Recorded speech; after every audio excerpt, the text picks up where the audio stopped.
Hello and welcome to the Ashland Select Board meeting for January 6th, 2021. Happy New Year.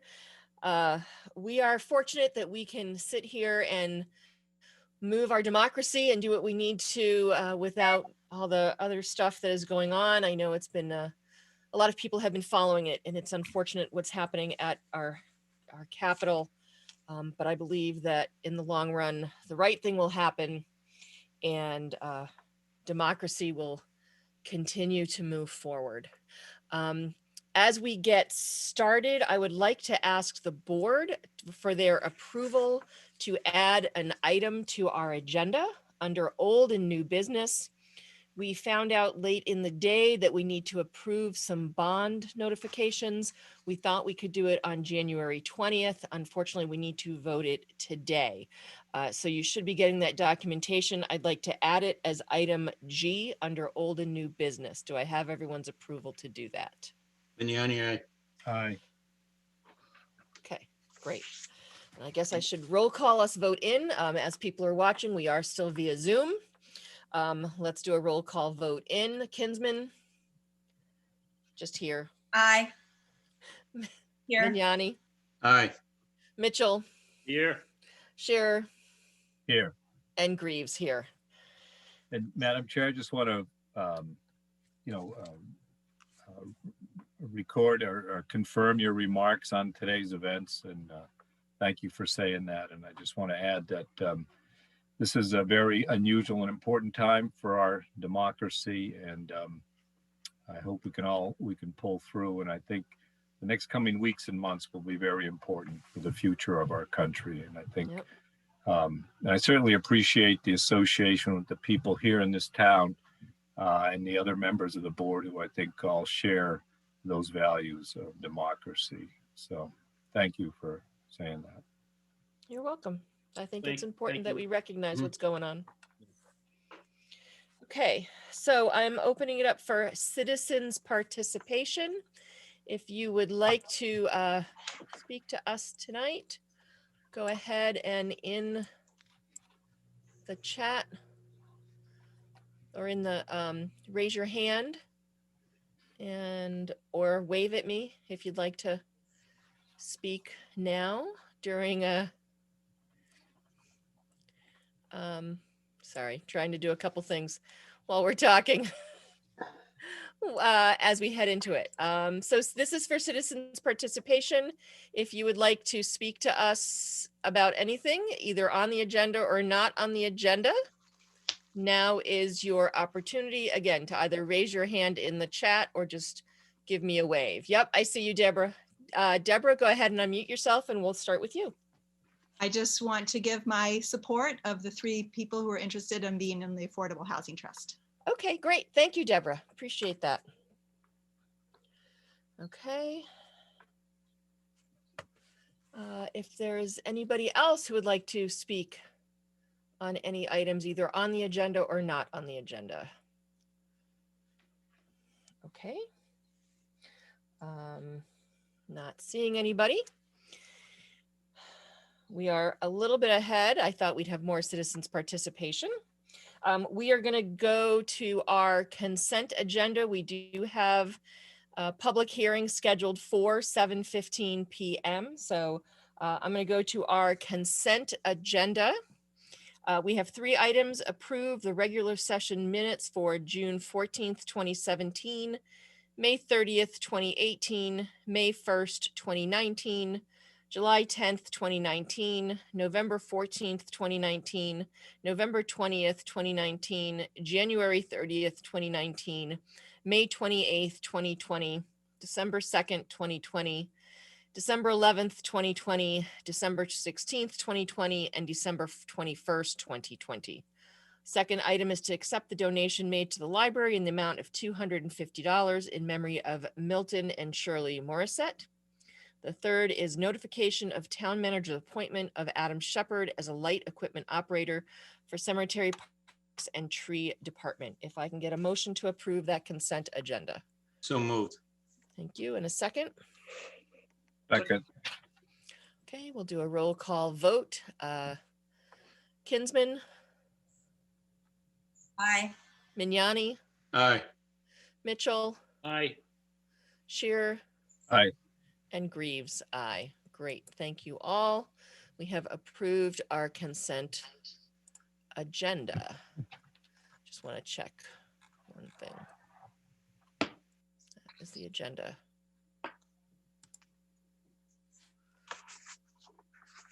Madam Chair, we do have a hand raised in the audience.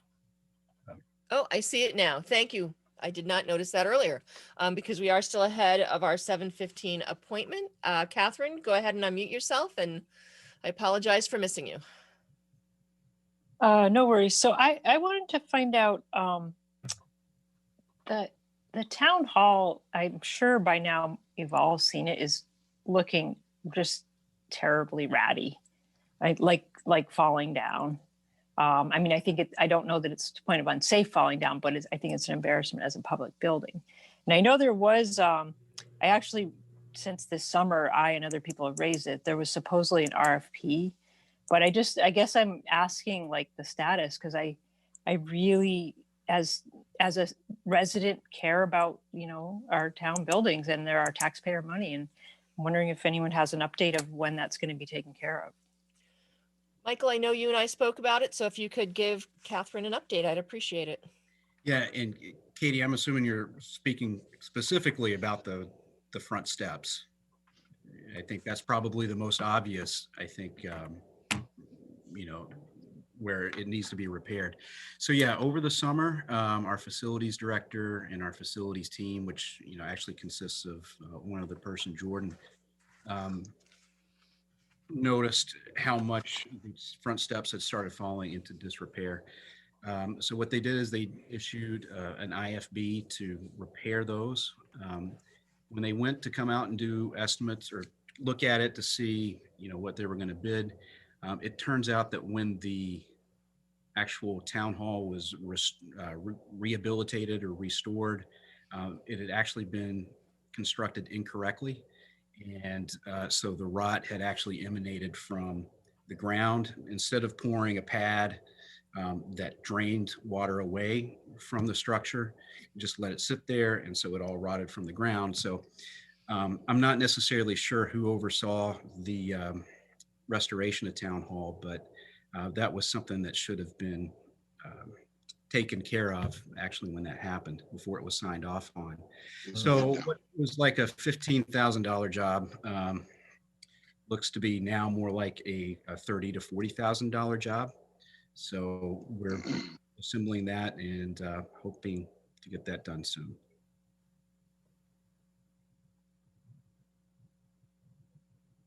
Does that answer your question, Katie? You're still muted. Yeah, go ahead. Yep.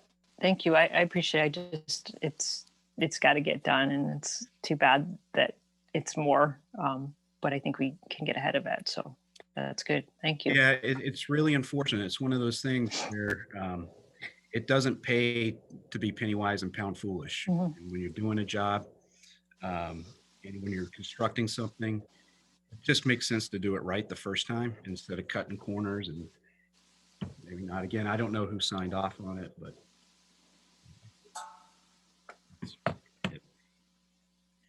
At this point, we're looking at it and we're going to get it fixed. So that's the important thing. we should have it done before the spring. Okay. Will it mean probably closing down those front steps for a while? Michael, will they all have to be taken down and redone? A good portion of it, yeah, especially the substructure on it. Right. Okay. Great. Okay. We still have a few minutes. Unfortunately, I don't know that there's much on our old new business that we could do quickly. I think all of it is expecting some discussion. Michael, can you give us, if you think you can do it, well, we have 4 minutes. You want to just do the election details real quick? Sure, if you think you can do the election details in 4 minutes, go ahead. Yeah, so this just is- as an update from the last time we discussed it, when we had our meeting at the end of last year, calendar year, we had put in place provisions for absentee voting, but early mail-in voting was not an option because it had not been extended by the legislature at that point. It has since then been extended. So people do have the option to mail in an early ballot. That just needs to be requested and registered by the 21st of January. So whereas the absentee ballot doesn't have a hard deadline, you just need to make sure that you get it in in enough time for the clerk to be able to get you a ballot and for you to get it back to the clerk's office. There is a hard deadline for early, and that's the 21st. Okay, so for early mail-in, they need to request it by January 21st, and all either early mail-in or absentee ballots are required to be back on the election day by 7 p.m. Correct. Correct. And how is it online request on the website, or how do people? There is an request? online request. You can call the clerk's office and they'll help you with that as well. Okay. What's easiest what's the best method? Can people just go online and request it? Yeah, Jen, do you want to? Sure, there is a form that has to be filled out and it is online. If you go under town elections, Cindy and Tara have laid out the process with all the deadlines and the required form. And so it's all there on the website. And then obviously if you have questions, they can certainly walk anybody through that process. Jen, do you know, is it an electronic form, or do you have to like print it out and drop it off or something like that? I believe you have to print it out and you can email. I think you can still scan it back in an email, or you okay. can drop it in the drop. You can still drop in the drop box. You don't have to come in and do any face to face. It can That's be, good. So you could scan and email. contactless. Yeah, good. Great. Thank you. Okay. It is now 7:13. I'm going to start reading this. We do have a public hearing starting at 7:15. I'm going to read us into this public hearing.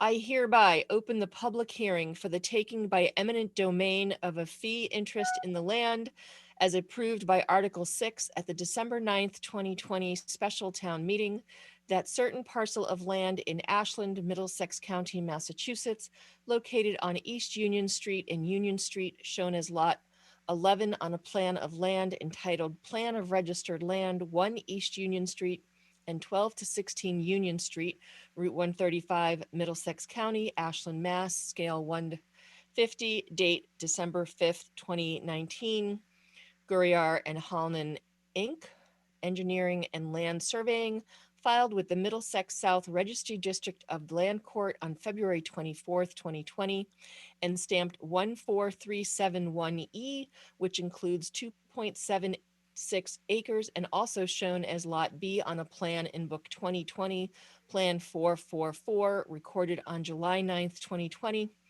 in Middlesex South Registry of Deeds, including 3.82 acres as shown on said plan, subject to that certain to be agreed upon access easement as referred to in that certain gift agreement by and between 58 Exchange Ashland LLC and the town of Ashland. All trees upon the land in which rights are hereby taken, as well as any structures affixed thereto or running underneath, are included in this taking. This taking is for the purpose of public safety and general municipal purposes under the care, custody, and control of the Select Board. Send notice having been sent by this board to the following owner, Howard A. Fafford, manager, 58 Exchange, Ashland LLC, 1 Boston Place, Suite 2600, Boston, Mass. 02108. The public hearing is now open.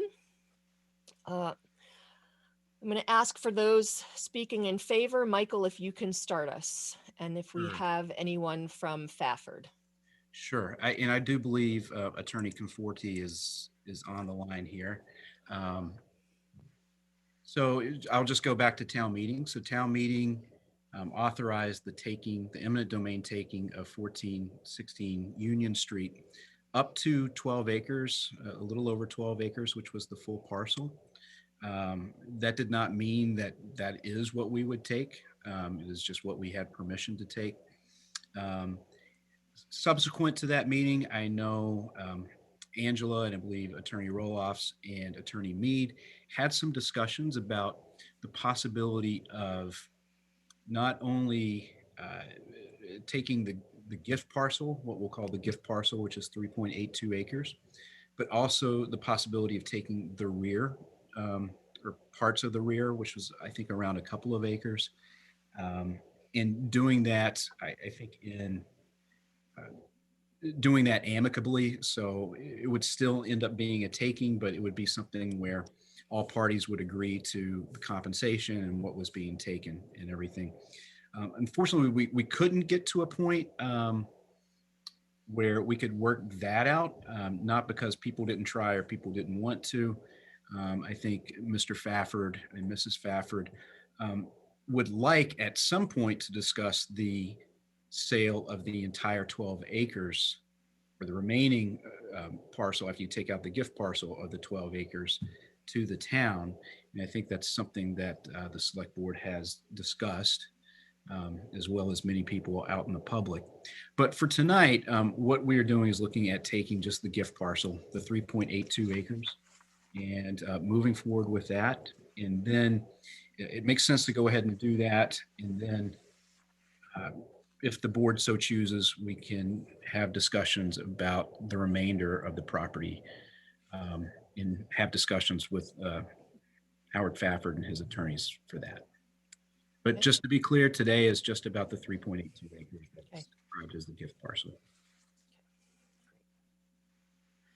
Okay, I'm now going to open it up. I don't know if Angela, Madam Chair, I had a clarification question. sure, go ahead, Rob. Just the language is certain certain easement to be agreed upon. Could you just, so does that mean that we don't know exactly where the easement's going to be at this point, or it says as described in the gift, or how does that?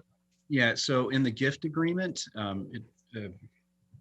among a few things, it also said that there would be an easement that would be determined later for the access to the back of the property and a few other planning and zoning related contingencies related to that access to that back parcel. So yes, so what this taking is being done in line with that gift agreement. So that's why that provision is still part of this.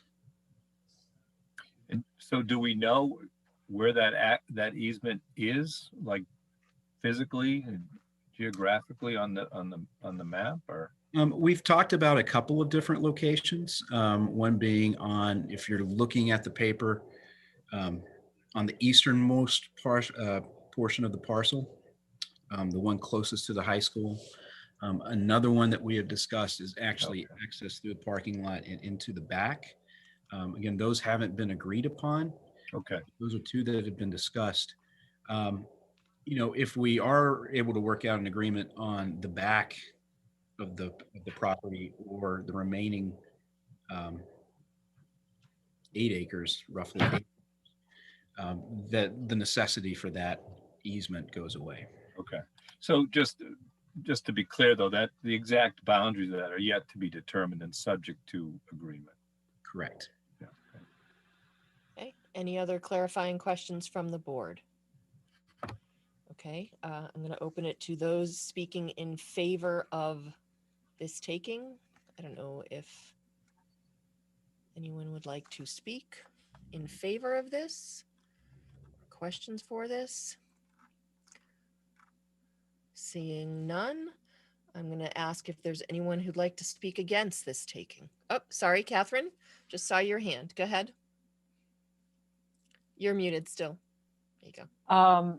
Yeah, I'm actually neither in favor nor not favor. So it was the general Okay. question. Yeah. So we're considering this taking, and I wanted to find out like what due diligence, particularly like on environmental survey that we've done. Like I know my company don't even look and consider buying or taking a piece of property unless it's a full like phase 1 survey, or I believe like for town or government, they call it a 21E. Have we done that, or what's the plan for that? We've done a desktop 21E at the very, very beginning of this process before we had even selected an architect.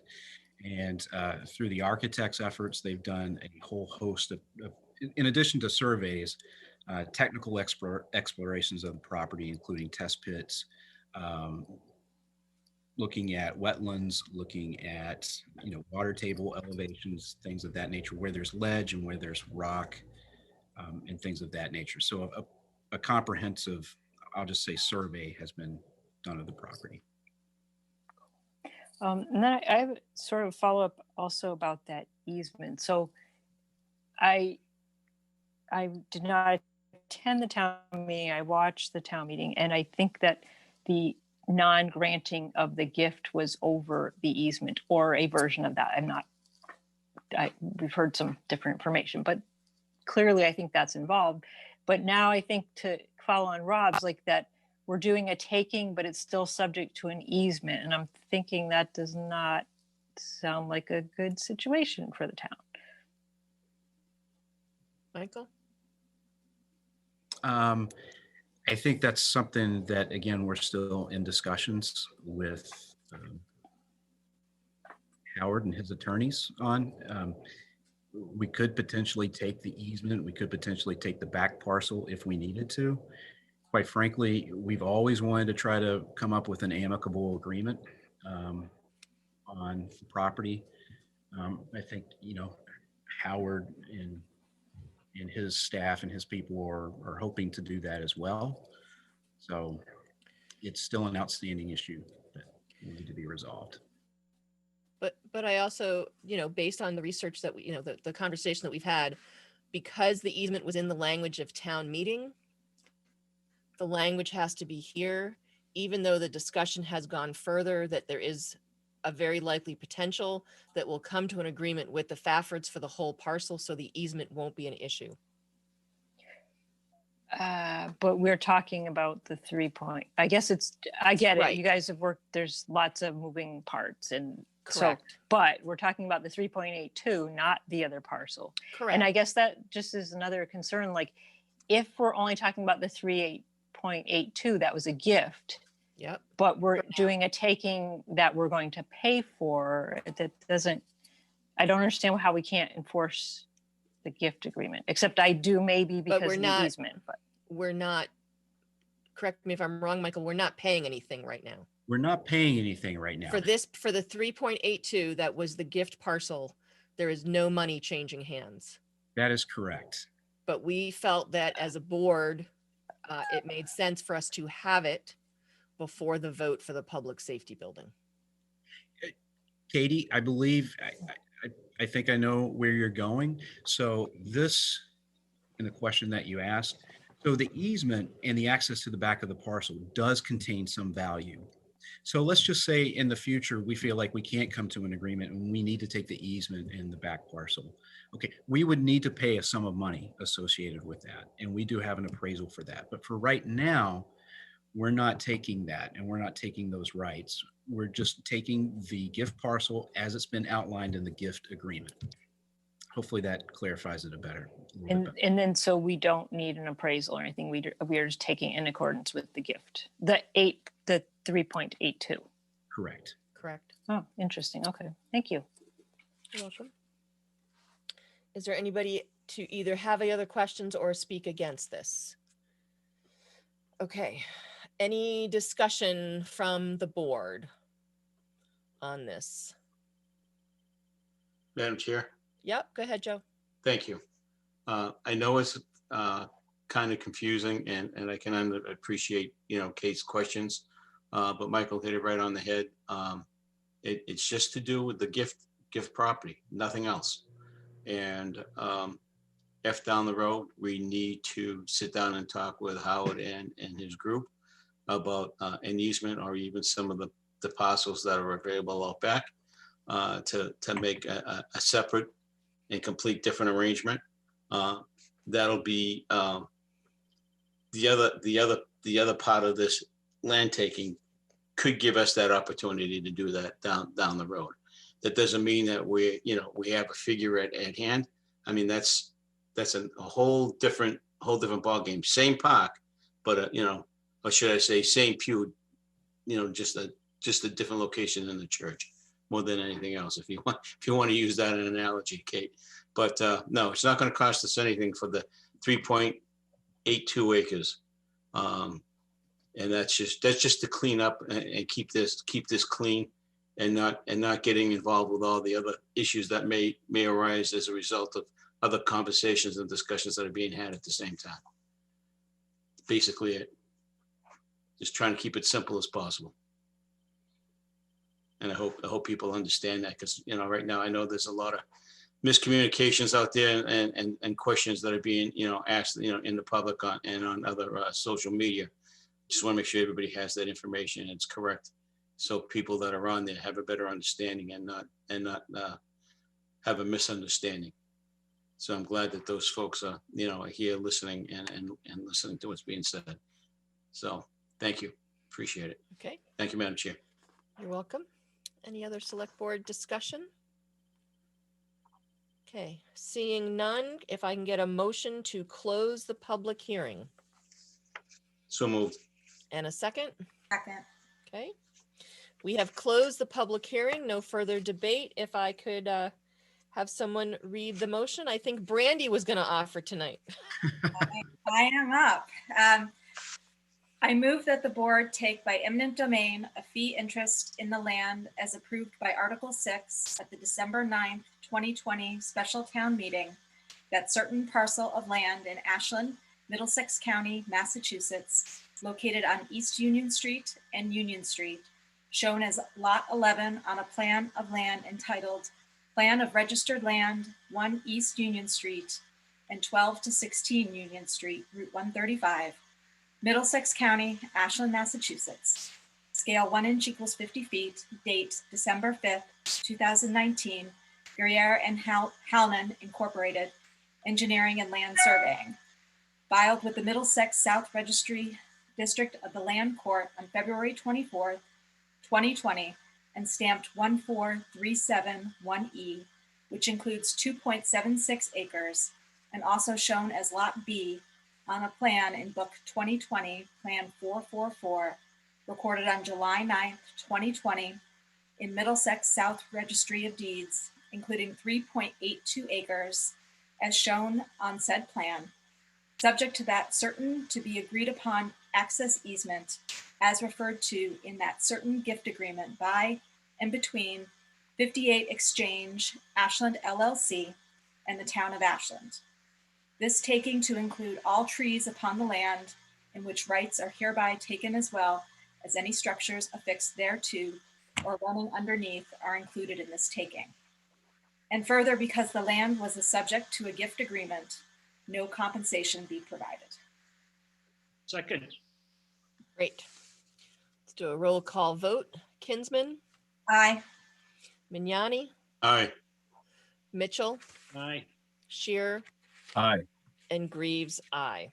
Okay, that passes 5-0. Thank you very much. We all need to make sure we get in and sign the paperwork, which is the order of the taking.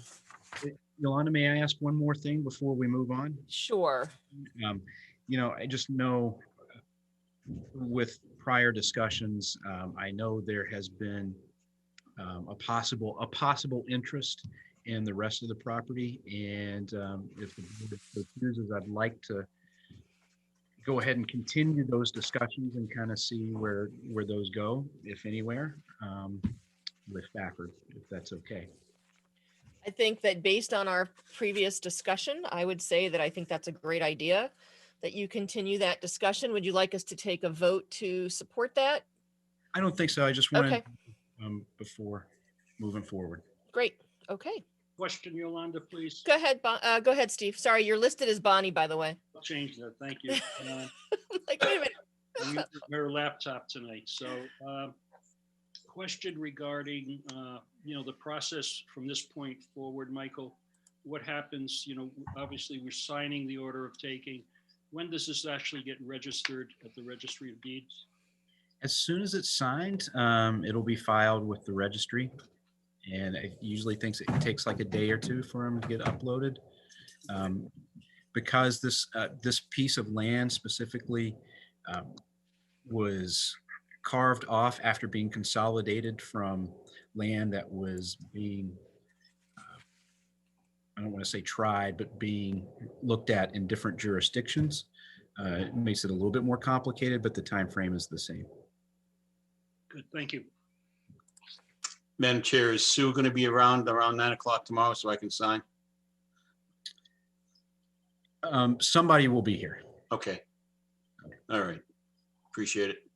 Well, I just want, should we call, make appointments to come in and sign it? What works? I just did. Yeah, besides Joe. Why don't you send Susan and Diane and myself and Jen an email?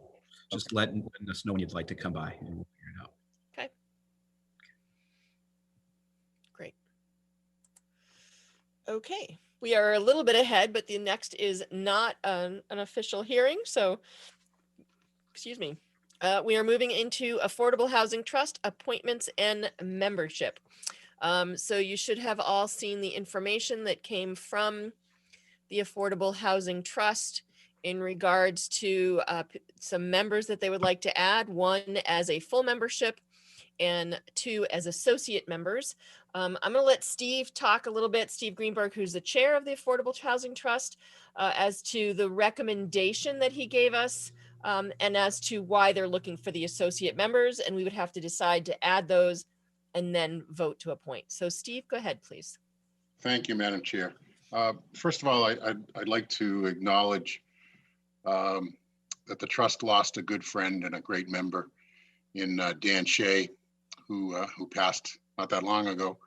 And sitting here waiting for our turn, I just thought about Dan and hope he's looking down on us, and just want to say thank you to him if he is listening. But with his passing and other circumstance, there came an opening on the board, and we were able to get some interest from folks who live locally, obviously, and expressed interest in joining the board. So folks filled out the talent bank form. We met with them through Zoom, and we enjoyed all three candidates. They're new to affordable housing and are very open to learning. As a matter of fact, we just recently signed up for some online courses with CHAPA to find out more about 40B and other issues in the state going on relative to affordable. So it was a tough choice picking between the three potential members, but ultimately Alan was the member that we thought could step up and do a good job with the trust. So that recommendation is in front of you. Plus two other members, not members, but two other individuals expressed an interest in being involved with the trust, but also acknowledged that they'd like to learn. So to help keep their interest and get them involved as we meet every couple of weeks or whenever we do meet, we thought that an associate member title might work for all involved and give us a stronger board. So I'm hopeful that the select board is in favor of Alan and the other two ladies that have been with us for a couple of months now. So happy to answer any other questions that the board might have. Okay. Before I open it up to the board, just so that you know, I did speak to Steve Greenberg about the associate membership. You know, we're trying to look at how we make appointments. And as he just said, the idea of having associate members who want to learn and who are sitting there so that if someone does leave, they have people who are ready to step in and be appointed as necessary. So that made sense to me in regards to associate members. Based on what Steve said, they also felt that, you know, they knew they wouldn't be voting. They knew they were sitting there to learn. So I would like to recommend that we add those associate members, but you guys have questions and or discussion before we do that. Anybody questions, comments on adding the associate memberships? Steve? Just a quick comment, and I, certainly supportive of anybody that's interested in participating on the committee. I know in the past we've entertained and appointed associate members, and the only concern really is that their interest continues to be maintained despite the fact that they're not voting members. And it's a very different scenario than a situation, let's say, like the ZBA. So, definitely in favor. I just, hope, Steve, that the, and Deb is on the call as well, that Yep. that the trust can maintain that synergy. Great. Joe? Thank you, Madam Chair. I have firsthand knowledge. I am a member of the Affordable Housing Trust, and I've had the pleasure of being at several Zoom meetings where Alan, Bernadette, and Barbara have attended our meetings. One thing I would like to say, we haven't scared them off. They have kept coming back, that's always a great sign. And it's very reassuring to have people who want to be part of a group. And I think we make a great group. With Deb's suggestions about getting a mixture of people within our community involved, this seems to be happening, seems to be working. A long time overdue. So thank you, Deb, for promoting this and getting it on track to moving it along. I know that Alan will be a great fit. Thumbs up to you too. And I appreciate Barbara and Bernadette's involvement and wanting to learn. I think it's great. I think it's a great thing. And who knows what's going to happen within the next year or two. There could be a pretty good changeover of individuals. So at least these people will be ready to step in without just running right in and without tripping up over their feet. They'll be ready to go and just moving right in. So I appreciate that, and I think it may be a good tool for all committees to try and emulate as well. So that way people have an idea, they know, and they're not going in with questions and head spinning around. So I'm fully in support of it, as you may well hear from me. So thank you. Thank you, Joe. Brandy or Rob, comments or questions? Yeah, I had a question. I'm having trouble. I see the talent bank forms that Susan sent. Could someone just list the names of the people that we're considering? I actually don't see the material that. So it's Alan Galawongo is being recommended as the appointment to the full board. Okay. And then Bernadette Lancus and Barbara Sakiso-Gundu. Okay, I've met Barbara, right? Yeah. I hope I did okay with that, Barbara. Are being recommended as associate members. Okay. Now so that they can be there and learn. And so I'm in general agreement. I just say I don't seem to. I saw the talent bank form for Barbara, but I didn't see the other material. Okay. I don't know. Is that list? Did we get that with the agenda or? I actually, when I looked at my agenda, some of the stuff was not there. So I don't know if we got the full, but. All right. Well, I don't have any objections. It's great to see people interested in the Affordable Housing Trust, and it's good to get folks interested, especially after we lost Danny. So yeah. So very good. Okay, Brandy. So I just wanted to also put my support behind including 2 new associate members. I think it's great that we're bringing in new people into groups like the Affordable Housing Trust. I know later on in the agenda, we're talking about the housing production plan, and affordable housing is a huge component of that.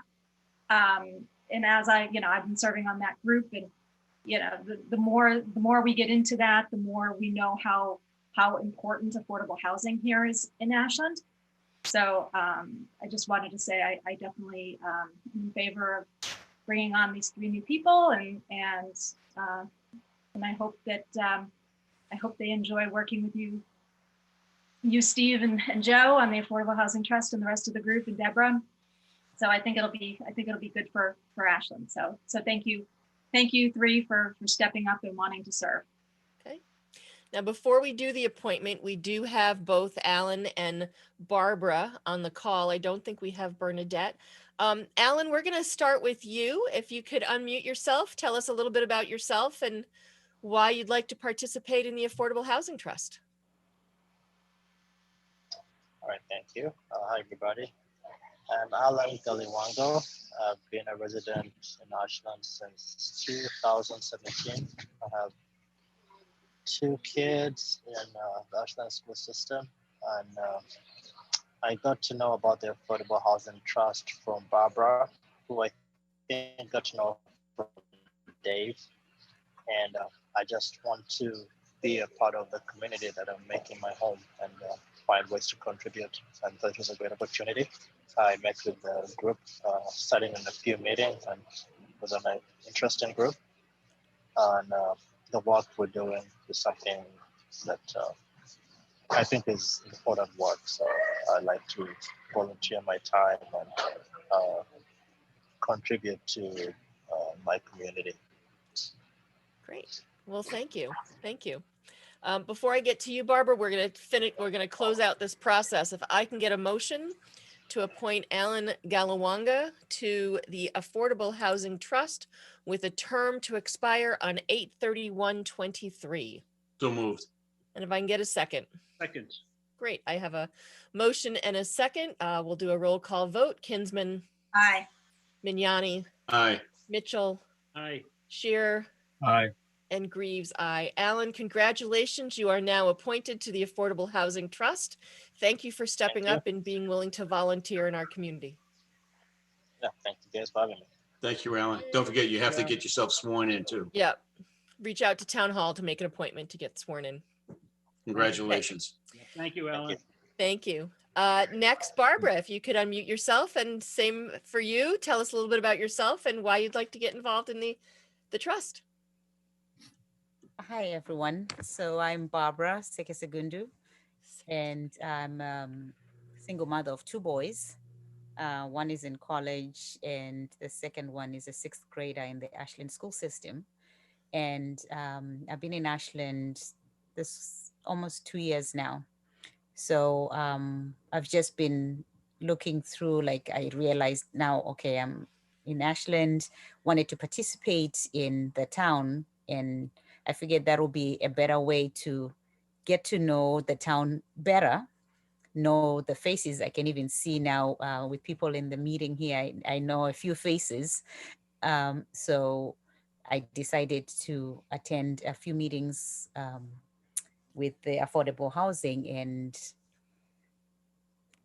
I showed my interest in them. It seems to be a good group that's doing good for the community, and I wanted to be part of it.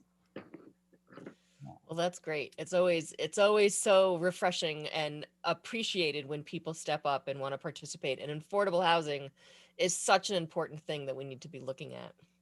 So thank you. Thank you for stepping up. If I can get a motion, I know that Bernadette is not here, but if I can get a motion to appoint Bernadette Lancus and Barbara Sekesegundu to the Affordable Housing Trust as associate members with terms that will expire on 8/31/21. So moved. If I can get a second. Great, thank you. Kinsman. Aye. Mignani. Aye. Mitchell. Aye. Shearer. Aye. And Greaves, aye. Thank you again, Barbara, for being here. Thank you to Bernadette as well. Thank you to Deborah for bringing them and inviting them to participate. Again, we really just appreciate people volunteering like we all do. It's nice to see, and certainly bringing in more members of our community. Madam Chair, I just had a question. I noticed on Barbara, on your application, you put an interest for the Board of Health, which I think we're speaking about later tonight. So you just might want to keep that in mind. Are you still interested in the Board of Health? Yes. You have a nursing background. Okay. Yes, I'm currently a nurse. Yeah. So you still may be interested in that, possibly, or you're thinking Yes. about the Board of Health? True. Yeah. So you may want to stay around for this discussion. Okay. Thank you. Good. Okay. That was it for our appointments and hearings. Moving on in our agenda to old and new business, review, close, and sign the January 23rd, 2020 special town meeting warrant. Michael and or Jen. Yeah, I'm gonna turn this one over to Jen. She's the queen of warrants. Something she's always aspired to. Oh, yes, yes. So on this warrant, we have two articles, which I think we've discussed previously here. So the first article is for funding to construct the public safety building. And the second article is to receive approval to obtain funding to construct the new Mendez building. And so it's a relatively short, they're very long articles. We worked with council to make sure that we had all the required information for the Mendez project, because obviously we're working through the state projects there. So that's really all we have on the warrant. Okay. So just to add to that, we'll look at starting at 10 a.m. We will be having a logistics call with the moderator. I believe that has finally been sorted out for tomorrow night. Brandy, correct me if I'm wrong. You are correct. I'm wrong. So we're going to make it an evening event, evening discussion. So we'll keep you posted. So unfortunately, we don't have the full details of how town meeting is running right now. No, Just knowing that it's going to start at 10 a.m. Correct. Okay. 10 a.m. and the general structure will be, there will be a period for presentation and discussions. And then the intent is to open both questions, hold them open for an extended period of time, which will allow people to come and vote at Ashland High School, where, town meeting will be taking place on both projects. And is the goal to sort of determine or let people know, if you're in a certain precinct or a certain alphabet, or, come between certain times? Because the idea, my understanding is behind keeping it open this long is that for everyone who wants to come and vote at town meeting, they're not all showing up at the same time. So we don't have 500 or 600 people at the same time. Correct. We do not have the specifics of how that happens, but yes, you're absolutely right. The whole intent of doing it this way is to avoid large gatherings. So we will need to have some way of separating and organizing people coming in, so you don't have an influx of 75% of the people who are going to vote at this town meeting coming within a 30-minute period. That just defeats the purpose. Okay. And also just to chime in, we don't have all the logistics squared away yet, but the moderator is looking at ways that the public can submit questions to town meeting during the presentation portion without actually having to be there. So, being able to submit questions in advance, but we don't have those details worked out yet. Okay. So for those of you who are listening, who are watching, please just, once we have the details, they will get out to the public as quickly as possible. Okay. Great. So we need to close and sign the warrant. If I can get a motion to approve the warrant as presented. So moved. Second. Oh, sorry, go ahead, Brandy.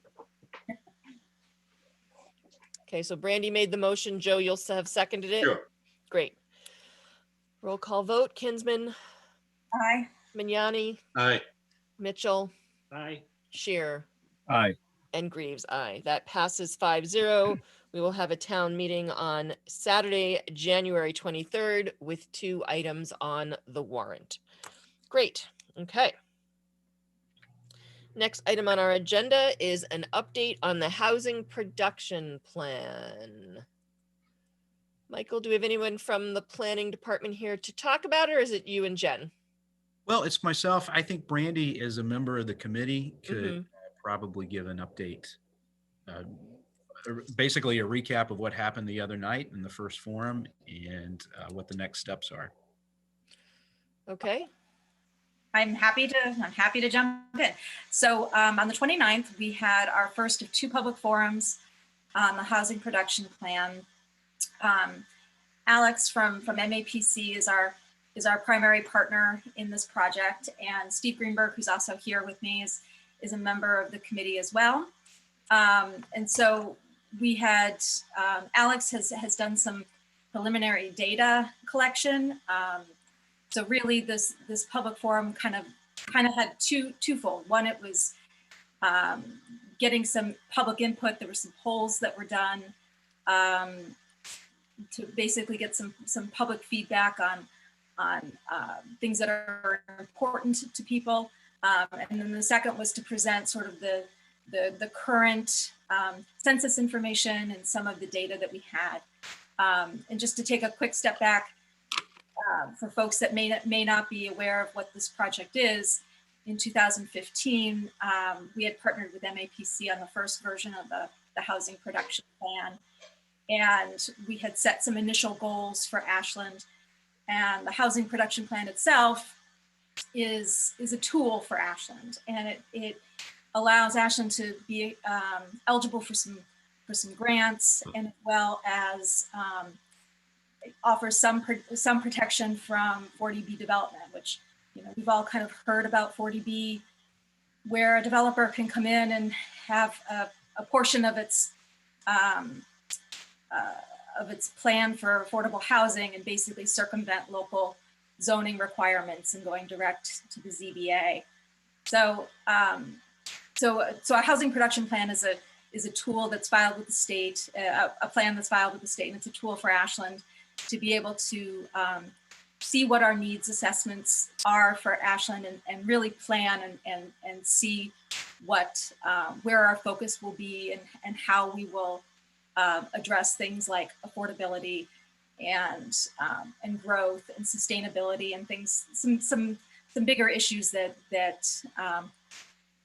have come up in the last 5 years, and also just, you know, really kind of bringing it up to date.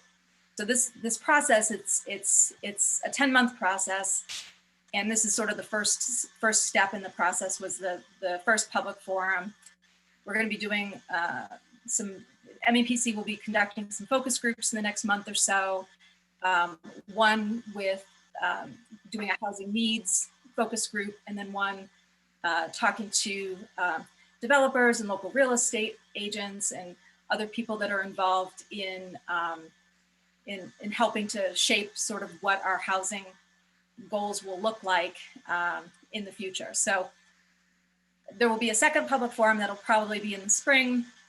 And the goal will be for us at the end of this process to have a document that we present to both the select board and the planning board for approval. And then also as part of this, we're also looking to include an inclusionary zoning bylaw that we would be crafting and then taking to town meeting.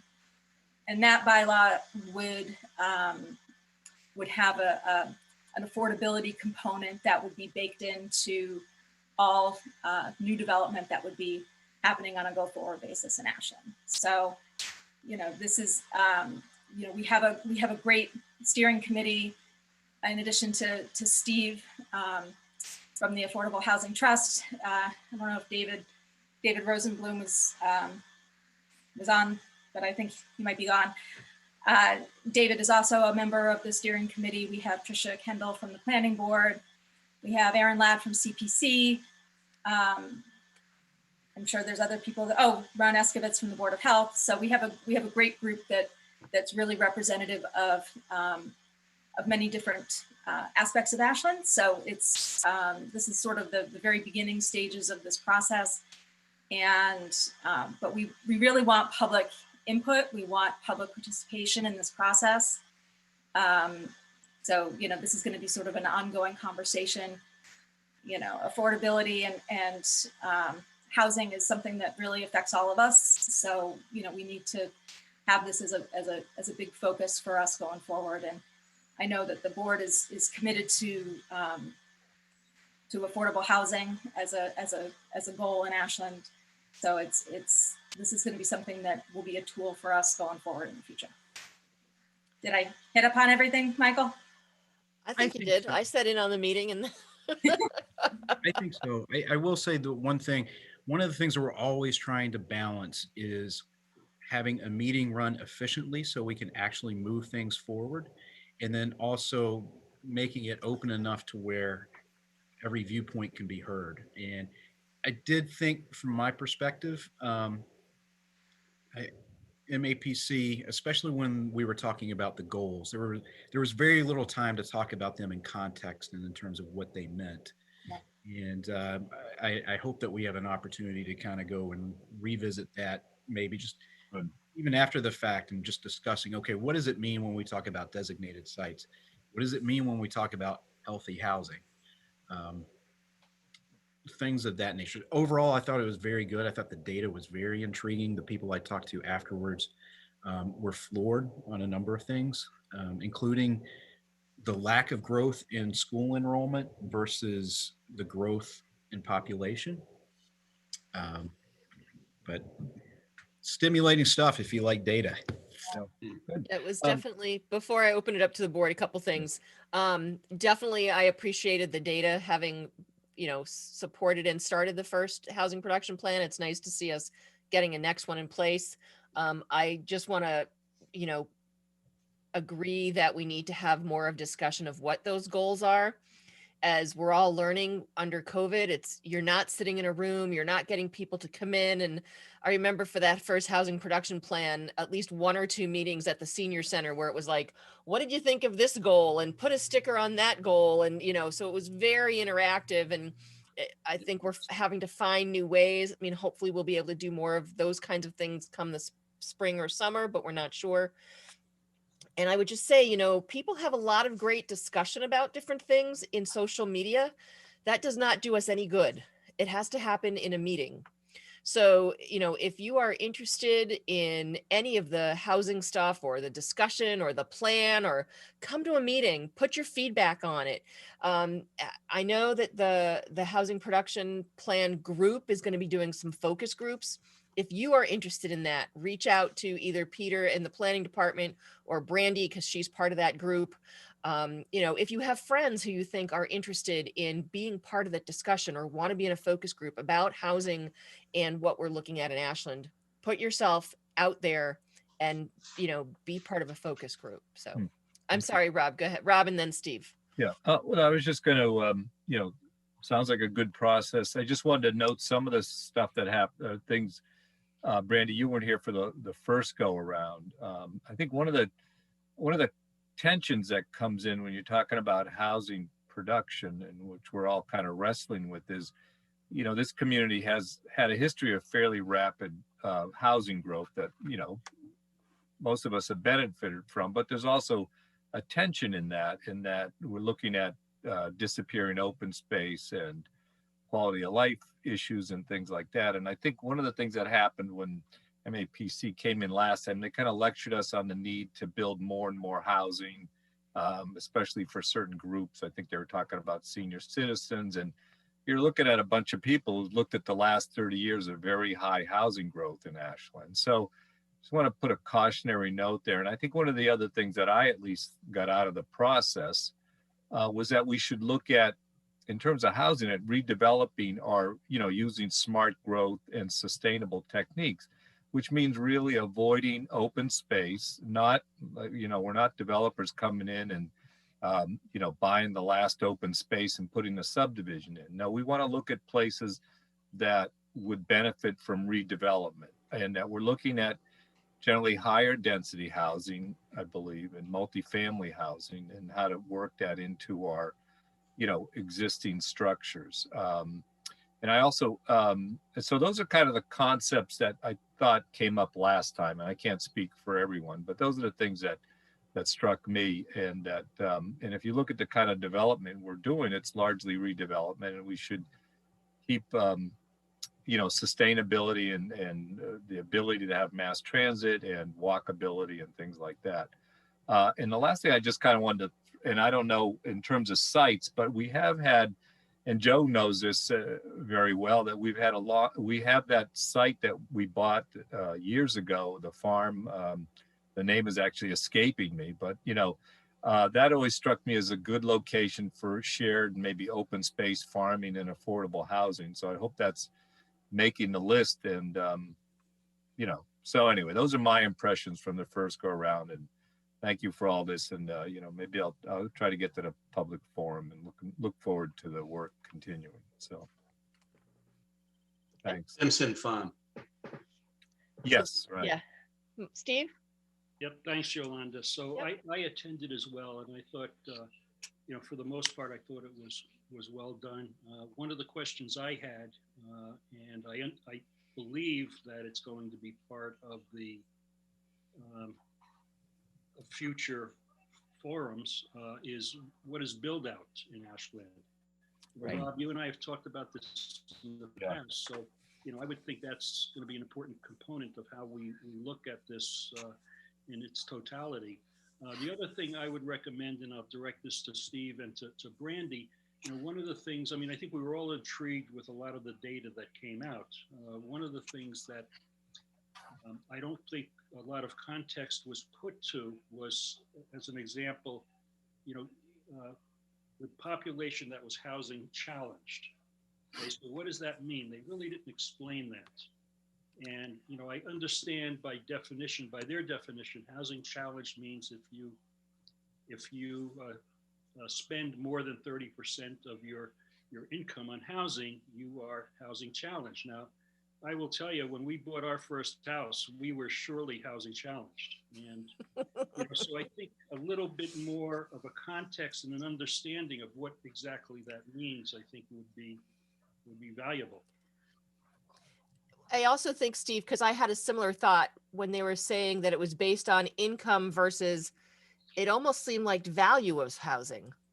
Right. And it's like, if you think about it, there are many seniors who have homes who are of a high value where they already own them, but their income is very low. So it would be good to understand what that housing challenged really is. So, Joe? Thank you, Madam Chair.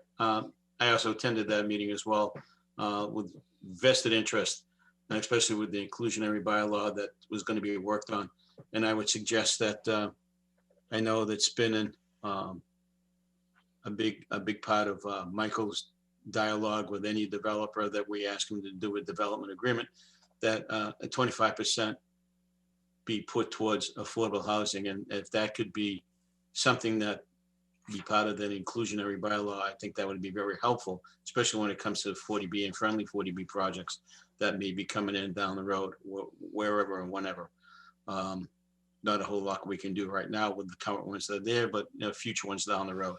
So I appreciate the work that was done, and I agree with everything that's been said so far. I thought the forum was very good. It was very informative. The only question that I have, and Brandy, and I don't know why it went this way, but a lot of the studies that were done, a lot of the towns that were utilized, that Ashland was put into the mix, they didn't seem to, Ashland is a very small community compared to some of the other towns that were looked at for data-wise. Franklin, Natick, some of these, there were like the towns that are close to us, Hockington, Southborough. Holliston was part of it, Natick was part of it too, but the surrounding towns that neighbor Ashland, I'm surprised they didn't use those as a focal point. They seem to use other towns and other areas. Franklin being another one. How close is Franklin to what we currently have? And it was just, I don't know whether or not it was done to help offset some of the negatives and the positives to keep everything somewhat of an even keel. Because if you looked at the charts that came across, they were almost verbatim. There was an equality in those charts that I saw, and I don't know if that was done specifically for that reason, because I would have thought it would have been more of a dramatic increase and decrease in certain areas, and it just seemed to be right across the board. So, I don't know if you can comment on that or why they chose to use those towns instead of other towns Ashland size.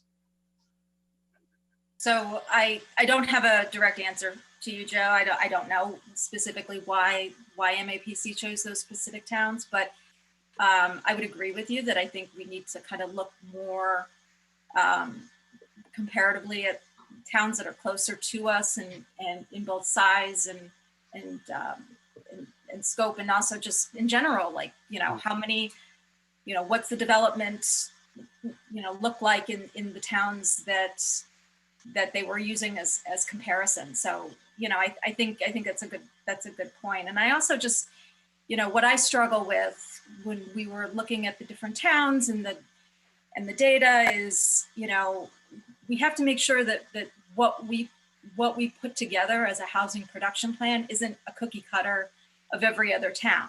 Right. Like, we have to make sure that we include what makes Ashland unique. I think that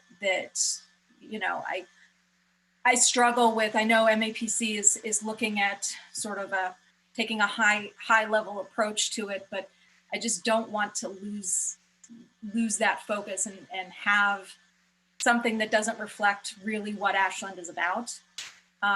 So I think that goes to the point that Yolanda was making about, public input. We want to make sure that this is something that really reflects the perspective of Ashland residents. So, but to your point, Joe, I'll talk to Alex at MAPC and see if we can, share some more data of other towns that are closer, and just kind of understand, more about the housing challenges and to the questions that Yolanda had about, house poor, maybe I'm sorry if that was Steve. The housing insecurity stuff. Yeah. So, I mean, because one of the things that was shared at the meeting last week was that, 29% of Ashland households would be eligible for deed restricted housing. And to me, that's a big number. So it's kind of really understanding what that means and how, I look at that and I think, we need to make sure that we keep Ashland affordable for those people that are currently living here, and also keep it affordable for people that want to come to Ashland. So it's smart growth and sustainability and but that 29% really, that's a number that really struck me as a large unmet need in Ashland. Steve Greenberg and then Steve Mitchell. Thank you, Madam Chair. Since Brandy mentioned cookie and cookie cutter, I thought I'd give another food analogy. I think so far we've been invited to dinner and we've had cold appetizers. I'm hopeful we can get to the meat and potatoes at some point through MAPC. It's going to take some time.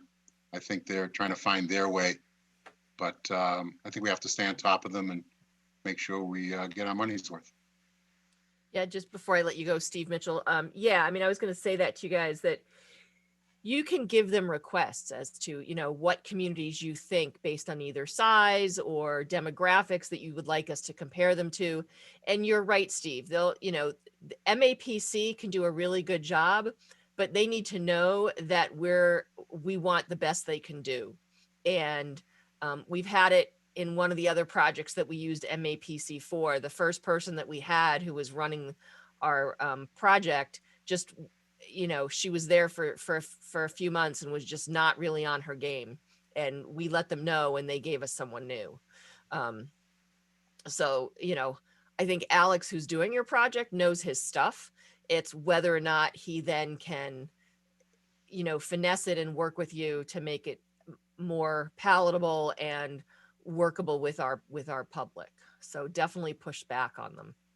It's our money, so we need to get the best out of it. Mm-hmm. Steve Mitchell? Yep. So I appreciate hearing this because I think it's important. I think Joe hit it right on the head with his comments. There's certainly with many of the MAPC reports, there's a cookie cutter approach. And I'll remind everybody, it might have been the last housing production plan where it was, the cover page said Ashland, but in the body, it was another community's name there in several spaces. Remember that now that you I mention it. don't think that was the housing production plan. I think that was, Whatever it was, it's the yeah. point is that, you know, we need to feel that we're getting a report, you know, as Brandy said, that reflects Ashland. Right. And, you know, I think it's, you know, encouraging to hear that we can push back and get really what we're paying for. Yep. Okay. But also encourage people. So the planning department has put out a website. So if you go under the planning department, you go to housing, there's a link to a page that has not only the recording of the forum, the first public forum, but also slides, the 2015 housing production plan, all of us that are serving on the steering committee. So if there's any questions that anyone has or any ideas or anything that they want to add, you know, please feel free to reach out to me. Like I said, I think MAPC is going to be putting together these focus groups. It probably won't be for another couple weeks, but you know, that will be coming up pretty soon. So if there's someone that wants to serve, I know Barbara, who's on a call, had offered to be part of the focus group, and Alan as well. So, you know, we definitely want public input. So thank you. Great. Okay. There's no other questions or comments on that. We're going to move on in our agenda to the discussion of 10 to 15 Main Street peer review. Michael. Thank you. So through the discussions of the Ashland Mills project, which is the renovation of that mill 10 to 50 Main Street, just to recap for people who are watching and don't know exactly what that is, the owner of that property came to the board seeking support for a 40R zoning change, which is called a smart growth district in layman's terms, and had initially presented a project that had 270 housing units and had, I believe, initially 20,000 square feet of commercial space. And over the course of several discussions, that project has morphed and changed. And we're currently in the process of putting together a development agreement, which articulates what the board would like to see, and in exchange, what the owner / developer is willing to concede, or what he is looking for in exchange. Throughout that discussion, one of the things that emerged was an economic impact analysis, or an economic analysis of the project in the 40R district. And I had requested at a previous meeting if the owner / developer would be willing to contribute money to a peer review account that would allow the board to contract with someone to perform that analysis on the town's behalf. I do have one proposal which I would like to share with you. If you do not mind, I don't know if I'm able to share my screen yet. You are not a co-host. So if someone could, if either Susan or Jen could make Michael a co-host, then he could share his screen. Okay. You are now a co-host. Go ahead, Michael. Right. This is from Anderson Strategic Advisors. I think people are familiar with April Anderson. She's done work for us before. She did our economic development plan back in 2014, 2015. She's also worked with us on MassWorks projects and a couple of other economic development related projects. Very talented person, very professional. She had submitted this proposal to, again, do this peer review service. And I will just go through the highlights. What she and her team would do would be to review the developer proposal, studies, and design, interview town leaders to understand town preferences related to the details of the proposal, evaluation of the development pro forma and financial feasibility of the town's preferences, and then preparation and issuance of a report to the town of Ashland with results of peer review and associated recommendations.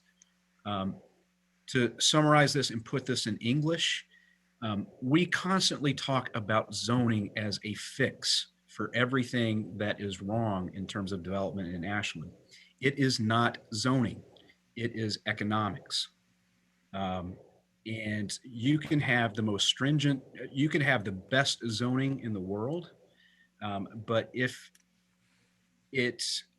well, first of all, if you do not have your 40B bases covered, it doesn't matter what your zoning is. Somebody comes in and builds something denser, higher, taller, wider, with less parking than what your zoning had intended. Similarly, if you're looking at revitalizing dilapidated parcels, if you have zoning that is too constrictive and makes it financially not feasible for somebody to come in and do something, it just doesn't work for them, they can't get it financed, or it makes no sense for them to invest that money, then that property does not get revitalized. It stays dormant, stays vacant, stays dilapidated.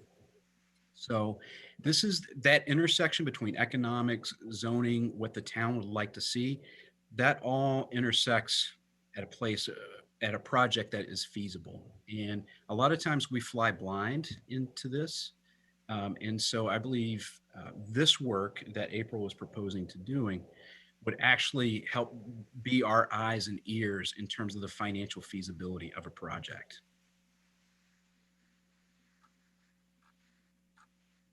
Madam Chair, Yeah, go ahead, Joe. Michael, would this be like a map outline for future projects down the road that we can utilize and put up against as like per se as an outline, like we did with UGC, or actually with Cirrus, when Cirrus came up with a development plan, and we were able to take that development plan and utilize it towards for other projects in town. Is this something similar?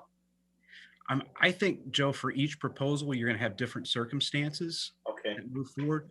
But what I like about this is I think it will help us learn to ask the right questions for future proposals. Mhm. And maybe this is something that we do for every larger development that comes in.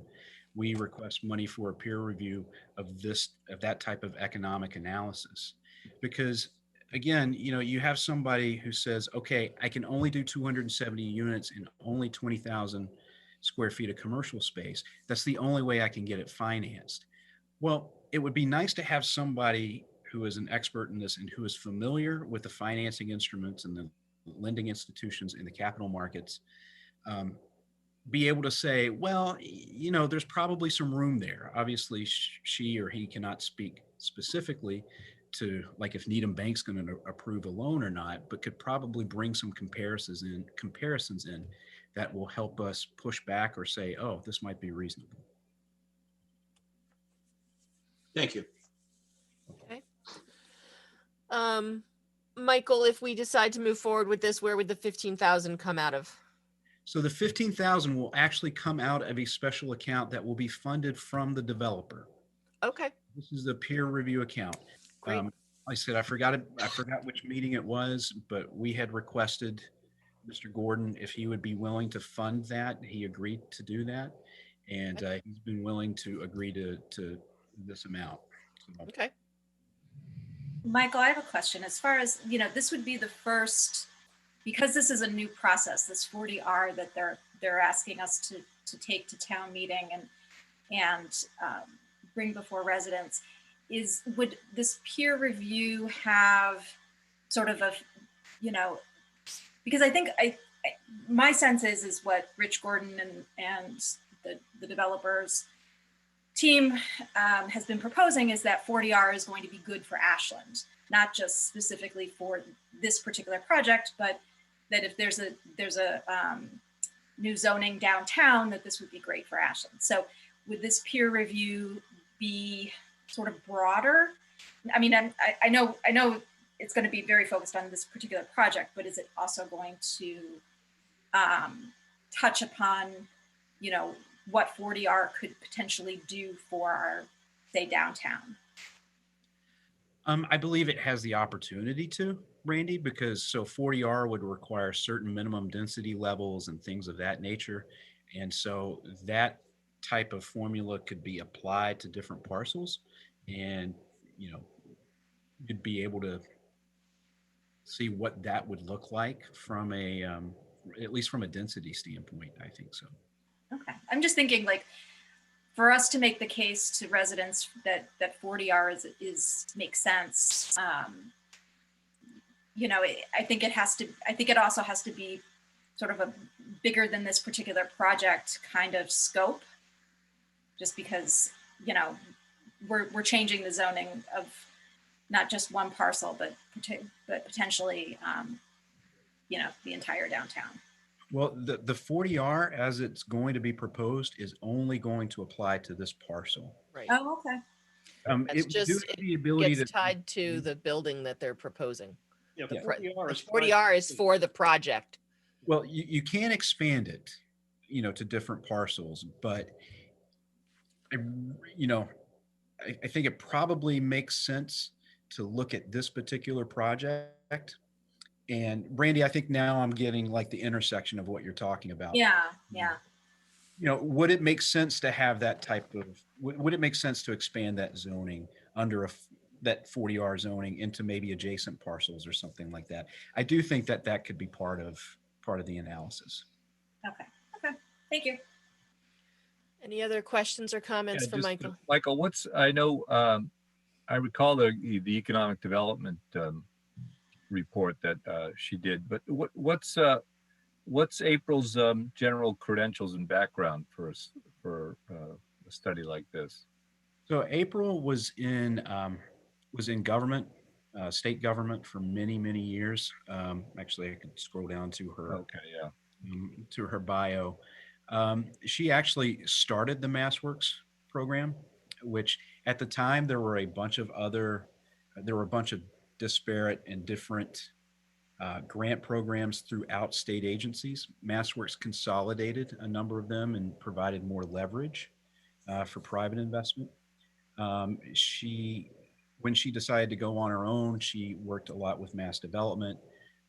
She continued to liaise with the Executive Office of Housing and Economic Development as she started her consulting practice. She served as the Assistant Secretary for Economic Development. She was also the State Permit Ombudsman and the Chief of Staff for Business Development. But part of it, and part of what, so hopefully she has a good background in terms of, I think the key part is this reviewing the developers' projections. So, and making sure that, I think that's one of the key things that we wanted help with. So I hope she has that kind of background as well in terms of financial analysis and the capital markets, as you mentioned. And she proposal talked about December 1st, but I presume that's going to be a different time period. Correct. When do you anticipate her starting? If the board would like to move forward, mid-January. Okay. All right, thank you. Yeah, I think, as we talked about, I think this is a good concept and a good prudent measure to take. Any other comments or questions? Okay, because there's money involved, I'd like a motion to approve Michael to accept this proposal from Anderson Consulting to do the peer review for the project known as Ashland Mills. So moved. Not to exceed 15,000. Not to exceed 15,000. I have a So so I'll moved make- from Steve. If I can get a second. Second. Great. Kinsman, Aye. Mignani, Aye. Mitchell, Aye. Shear, Aye. and Greaves. Aye. Great. Thank you, Michael, for bringing that to us. And yes, let's get that peer review done. Let's see what we get. Okay. Next up on our agenda is the discussion of the vacancy on the Board of Health. I have invited Diane Mortensen, who is the chair of the Board of Health. Thank you for coming, Diane. I also see a couple of other members of the Board of Health here, so thank you for being here. Before we start, I just want to say thank you to Judy Teller for her work on the Board of Health. We are sorry to see her go. Diane, if you could unmute, and I guess the big question that I have, and I think other board members have, it's now January. whoever gets appointed, if we appoint somebody, would have to run for election anyway.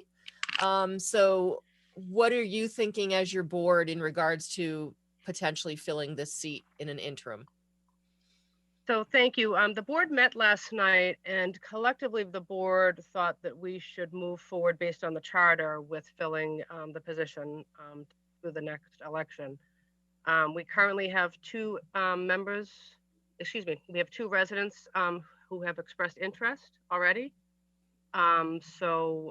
We got the talent bank forms, and we want to move forward with appointing a member for. Oh, so you do want to appoint somebody for now?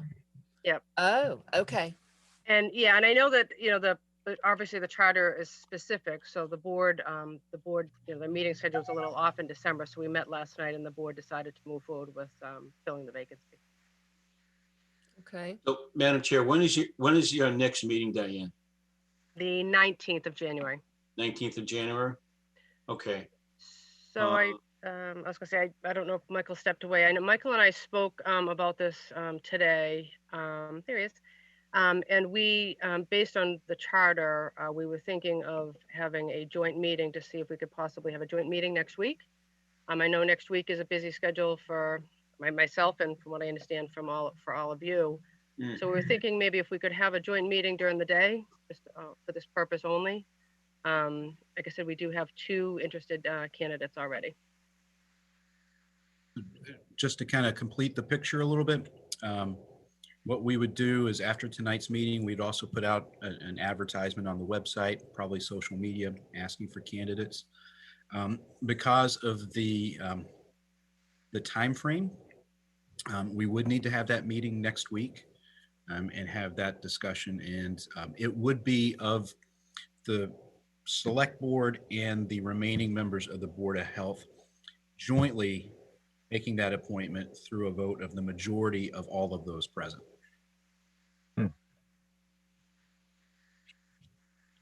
The question I would have is that I saw the two talent bank forms that have been received, and I'm not sure if the two individuals that submitted those forms were at last night's meeting that expressed an interest or showed any desire to be part of the committee, the board itself, as of last night. So to answer your question, Joe, when Judy resigned, I did notify my board that the reason why Judy wasn't present is because she did resign. It was not a topic on the agenda, so we didn't discuss it. So that's why we talked about it last night in detail. At that meeting, I don't recall the exact date, but at that meeting, we did have a couple of residents as well. It's been nice to have residents attending our meeting for information as well as interested in helping the board in different capacity. What, Michael? Not just entertainment. Yeah. Well, and so last night we did have again a couple of residents on the meeting. One of the residents who attended last night's meeting did reach out to me today, interested in running in May. I did explain that we were looking, from last night's meeting, we were looking at filling it. So she submitted a talent bank form as well today. So we do have two candidates. So both of them have attended one meeting, if not two. Okay, thank you. Yeah, those, just Diane, so that's Barbara and Ann. Carrie, is that who you're talking about? Okay. Yep. So Diane, did you say they both were interested in running in May? I know not? Ann is. I don't know if Barbara's interested in running in May. Okay. I was gonna say we could ask her. I mean, I understand from a charter perspective, you feel like you need to fill this.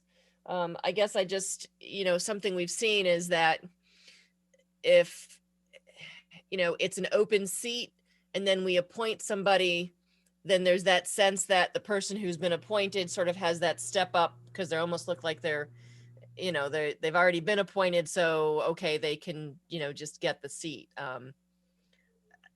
I just wonder if not filling it gives it a more sense of, sort of a real open seat so that, multiple people feel like they can run. And I do respect that because when the board met last night, I had similar feelings. reviewing the charter, we collectively looked at it and didn't see there was a provision of not filling the position because of the way that the charter is written, which is probably another subject. We should maybe look into that because there's certain timelines on the charter, but there wasn't any option in the charter that we saw that gave us the option of not filling it.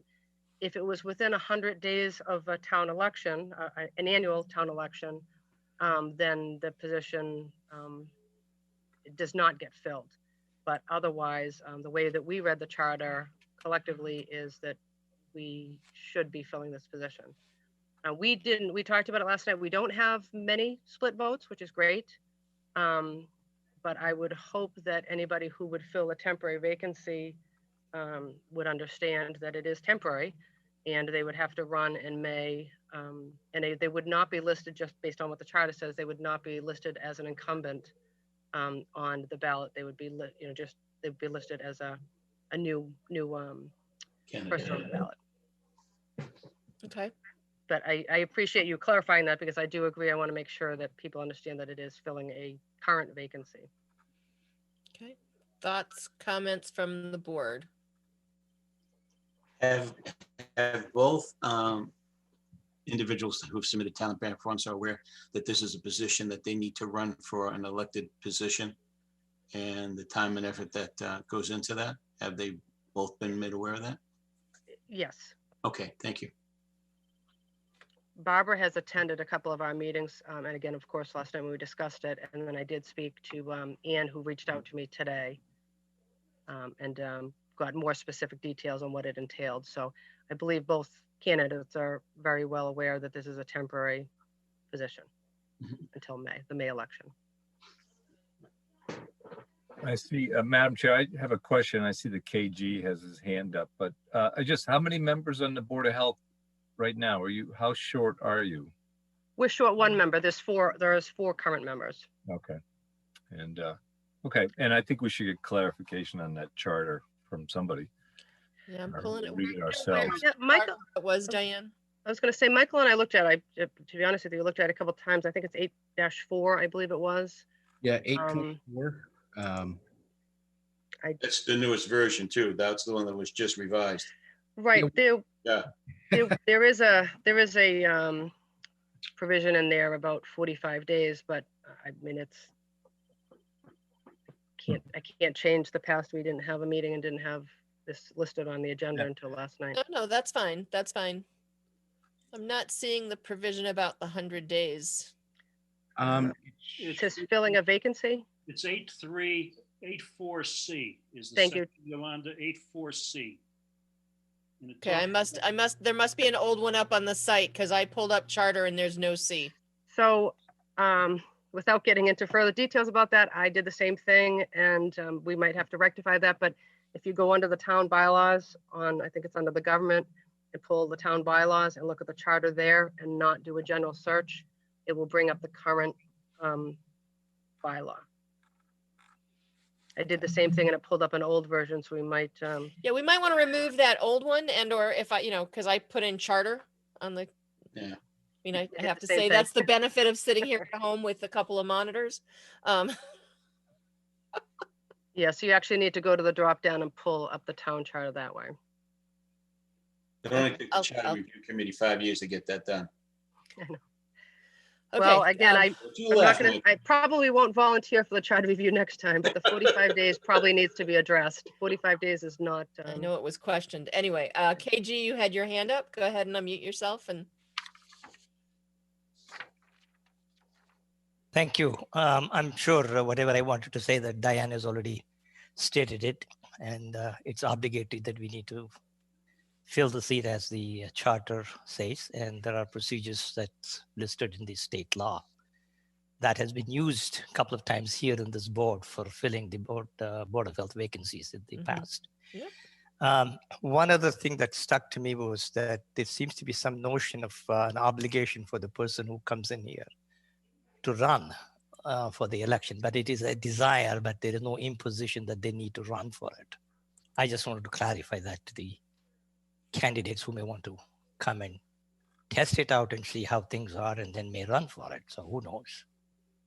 So it is not mandatory that they have to run, but it is desired by us to have a continuous portion.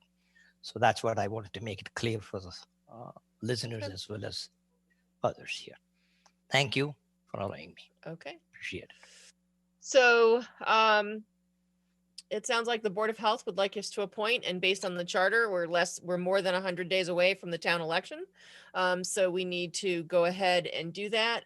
If people could let Diane and or Susan and Michael know timing wise for a meeting. You said during the day next week, because that means that all of us need to be available as well as the people that are looking to be appointed.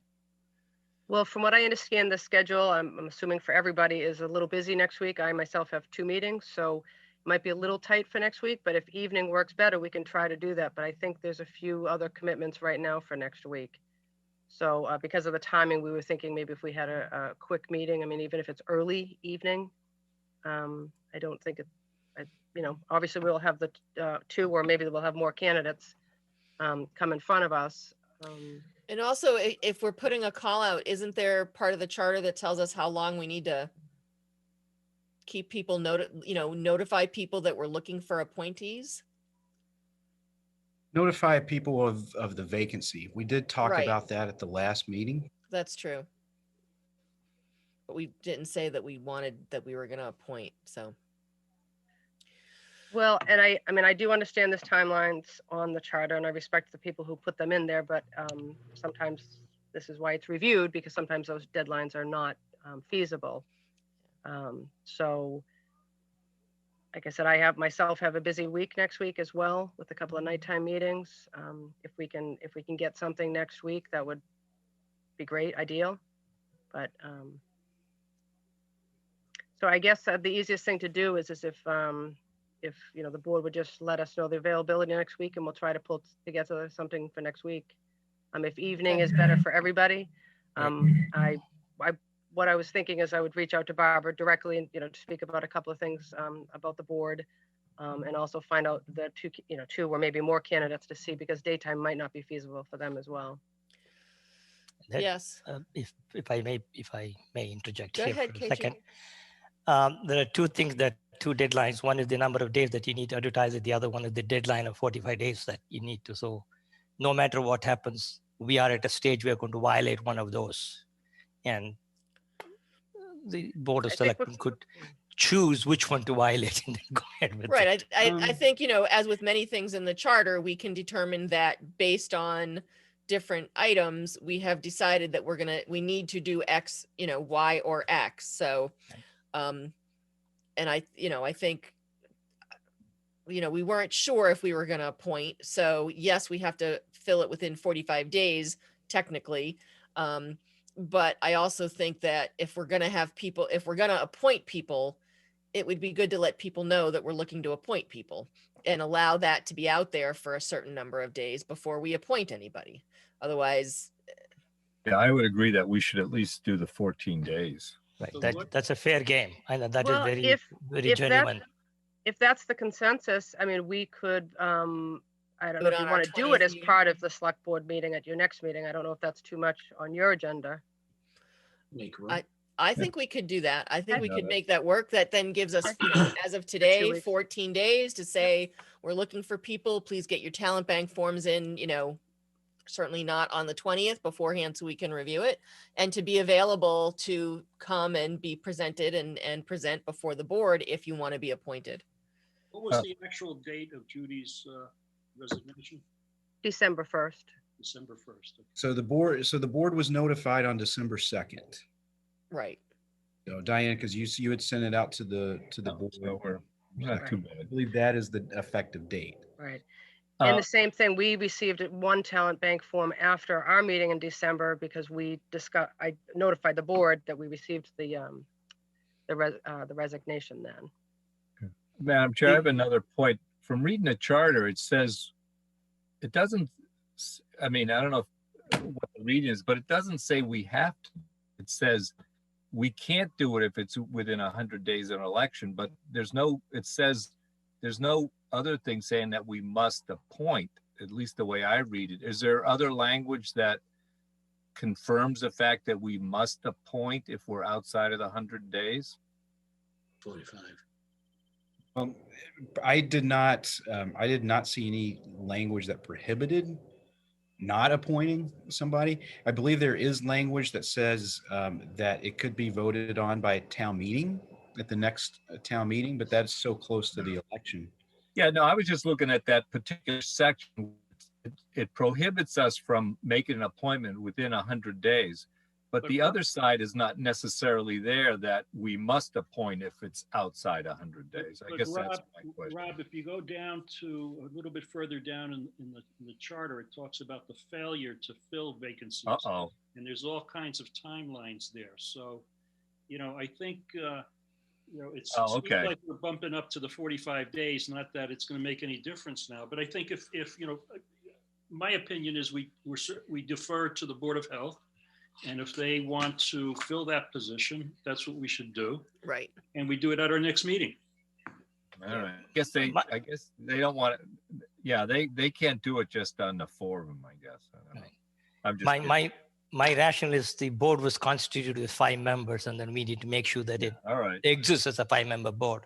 That's the reason. Right. So I just think we should make sure we give enough notice, period. Right. So thank you, Steve. I think that's, the Board of Health would like us to appoint.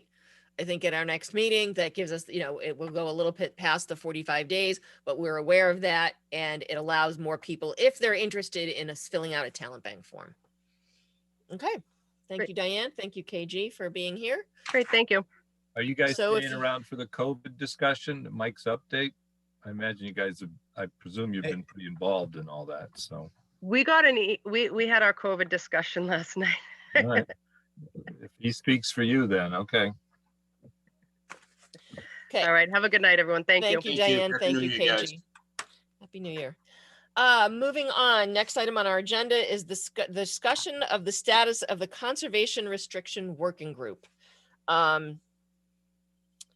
So in our notes, in our meeting minutes that we've approved at tonight, some of them had information about when the Conservation Restriction Working Group was enacted, what their original mission was. It is currently not active. The next thing they had, the 2 items that they had originally were the conservation restriction for Oak Street and the conservation restriction for, I think it was Olive Street. Yeah, Olive Street. The Simpson property. And they did actually complete Oak Street. Right. Oak Street got completed. The Olive Street portion is the next thing they need to be working on. So we need to decide, do we want to, well, we should bring that back up in regards to the conservation restriction working groups and let them finish that portion at least, and then have them look at what other parcels we have that need to have CRs on it. Right. So. Is that the only parcel open, Michael? There's nothing else on the, So we will need to put conservation restrictions on the Valentine property, but I believe that basically the consensus was have the Valentine committee be the ones that work on that. Yeah. On those conservation restrictions and bring them before the board. Ultimately, they all have to be voted on at town meeting. There is, I think just as I have a question, I think where I live, the Great Bend Farm Trust has a conservation restriction that has never been acted on or may need some attention. This goes way back to the 70s, and I'm not sure. I thought the town had some sort of interest in the open space, and that could be true of other cluster subdivisions in town. So that might be a good thing for this group to look at. Great Bend? Yeah, and there's others too. It's not the only cluster subdivision in town. So I don't know. I think it's an interesting question, the role of that kind of open space in terms of the town. And I thought that the law required some sort of conservation restriction on all those properties. And I just don't know if it ever went through or if there's a need for it. well, But isn't that privately owned? Sorry, Steve, I didn't mean to cut you off. I was going to say the same thing. I thought Great Bend was privately owned. I think Yeah. restrictions that we're talking about is anything that has a connection to CPC and funding by CPC. I see. Yeah, it just got me in because I think all these have another similar kind of legal need, and I'm not sure it ever happened. That's all. And so there's a potential area. I'm not sure it's a huge need, but there's a potential area there that maybe they might want to look at. I would say we want to check in with the trustees. Keith Ferguson has been very active coming to our meetings about I live Eversource. there. So, I know all yeah, those people. right. You live there. But So I've been here for 30 years, and that's the issue that, as I recall it. So anyway. Yeah. But I think, it's kind of a legal thing. Like I said, there's other open space properties in town, and the question is, what is that status? I mean, I don't know. So here's a question regarding, I don't recall the specifics, but the corner spot area. Was there any CPC dollars expended there? To purchase it. Affordable housing. Through affordable housing. That bucket. So, which means that needs a restriction on it, technically. Before it is transferred, yes, it does need to have a restriction on it. Just so everybody's aware, the corner spot actually operates under a lease agreement. Right. So I would suggest, Michael, that, to start with, we should at least have as comprehensive a list as possible for what needs restrictions on it at this point. It might be only 2, might be 3. And you might, the board, I know that there was a backlog. I think Warren Woods had one that was still outstanding, and I think Olive Street and Oak Street. And I think the Conservation Restriction Working Group was really designed to work through that backlog. I think the board might want to consider maybe in the future whether or not to have a Conservation Restriction Working Group, or if there's already a committee or a group that's interested in or has an interest in the property that needs the conservation restriction, have them work on it directly. So for example, if we eventually wanted to put a conservation restriction on the Niccolo property that we purchased as part of the town forest, I don't think we do need to, just because of the language of that purchase. But if we did, maybe have the town forest committee be the ones that work and put together the conservation restriction and put it before the board. Yeah. Michael, Makes what about sense. Cadillac Paint? Cadillac Paint does not need to have a conservation restriction. Okay. What Thank about you. 125 Front Street? 125 Front Street That was purchased. does need to have a conservation restriction, but I believe it might be codified already, because remember when the ARA dissolved and the land was transferred to the town? Right. That was through a home rule petition. And remember how long that home Yes. rule petition took? And it was basically because Yeah. there was, CPC. Right. yeah, it was all related to the restriction language. Okay. So I think to Steve's point, it would be good to sort of put a list together to see what we need to put conservation restrictions on. And then, put a call out if we want to recreate that group. Based on the original recommendation back in 2014, it was recommended that it have someone from town forest, someone from conservation, someone from open space and recreation, someone from CPC, a town appointee, and 2 at-large community members. So let's get that list together, see what needs to be done. I know there's a few members still around. Find out if they would like to stay on it, and then if we need to, put a call out. Sounded like Marty was interested in staying on it. And Yeah. I think. Okay. Good. Great. Good. So next on the agenda is the item that we added, which is the adding the bond information that Michael sent out later today. So bear with me. To be able to have this discussion, I'm going to read all this information, and Michael is also going to share it on the screen. I'd conveniently forgotten about it. You conveniently, okay, When thanks. when you mentioned item G, I was like, oh, yeah. Yeah. So we are going to need to approve and vote a maximum useful life of the department equipment listed below to be financed with the proceeds of the borrowing authorized by the vote of the town passed May 1st, 2019, Article 4 is hereby determined pursuant to General Law, Chapter 44, Subchapter 7(1) to be as follows.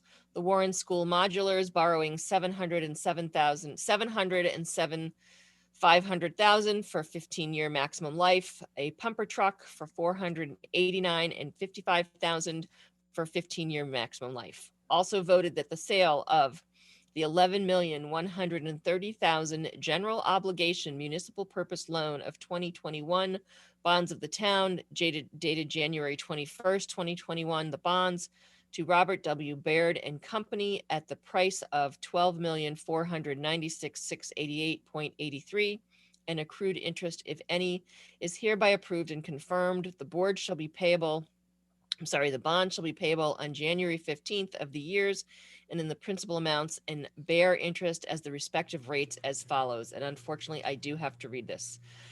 Year 2022, $470,000 at 5%. 2023, $490,000 at 5%. 2024, $545,000 at 5%. 2025, $540,000 at 5%. 2026, $565,000 at 5%. 2027, $595,000 at 5%. 2028, $625,000 at 5%. 2029, $655,000 at 5%, 2030, $690,000 at 5%, 2031, $715,000 at 2%, 2032, $730,000 at 2%, 2033, $745,000 at 2%, 2034, $755,000 at 2%. 2035, $715,000 at 2%, 2036, $190,000 at 2%, 2037, $195,000 at 2%, 2038, $200,000 at 2%, 2039, $200,000 at 2%, 2040, $210,000 at 2%, 2046, $1,330,000 at 2%. Also that the bonds maturing on January 15th, 2046, a term bond shall be subjected to mandatory redemption or mature as follows. Year 2041, $210,000, 2042, 2043, $220,000, 2044, $225,000, 2045, $230,000, 2046, $230,000. Also voted to approve the sale of a $3,999,000 1% general obligation bond anticipation note of the town dated January 21st, 2021 and payable January 21st, 2022. The notes to Piper Sandler and Company at par and accrued interest, if any, plus a premium. I'm on page 2 now, Michael. Oh, sorry. Of $25,873,053. Further voted that in connection with the marketing and sale of the bonds, the preparation and distribution of a notice of sale and preliminary official statement dated December 29th, 2020, and a final official statement dated January 6th, 2021, the official statement, each in such form as may be approved by the town treasurer, be and hereby are ratified and confirmed, approved, and adopted. Further voted that in connection with the marketing and sale of the notes, the preparation and distribution of a notice of sale and preliminary official statement dated December 29th, 2020, and a final official statement dated January 6th, 2021, each in such form as may be approved by the town treasurer, be and hereby are ratified, confirmed, approved, and adopted. Further voted that the bond shall be subject to redemption at the option of the town upon such terms and conditions as are set forth in the official statement. Further voted that the town treasurer and the select board be and are hereby are authorized to execute and deliver continuing and significant events disclosure undertakings in compliance with SEC Rule 15C2-12 in such forms as may be approved by bond counsel to the town, which undertakings shall be incorporated by reference in the bonds and notes as applicable for the benefit of the holders of the bonds and notes from time to time. Further voted that we authorize and direct the town treasurer to establish post-insurance federal tax compliance procedures and continuing disclosure procedures in such forms as the town treasurer and bond counsel deems sufficient. or if such procedures are currently in place, to review and update said procedures in order to monitor and maintain the tax exempt status of the bonds and notes and to comply with relevant security laws. Further voted that any certificates or documents relating to the bonds and the notes, collectively the document, may be executed in several counterparts, each of which shall be regarded as an original, and all of which shall constitute one and the same document. Madam Chair, point of order. Would you like relief from this No, reading? I'm good. I'm almost done. Okay. Thank you, though. Any certificate or documents related to the bonds and the notes, collectively the documents, may be executed in several counterparts, each of which shall be regarded as an original, and all of which shall constitute one and the same document. Delivery of an executed counterpart of a signature page to a document by electronic mail in a PDF file or any other electronic transmission shall be as effective as delivery of a manual executed counterpart signature page to such document, and electronic signatures on any of the documents shall be deemed original signatures for the purposes of the documents, and all matters relating thereto having the same legal effect by original signature.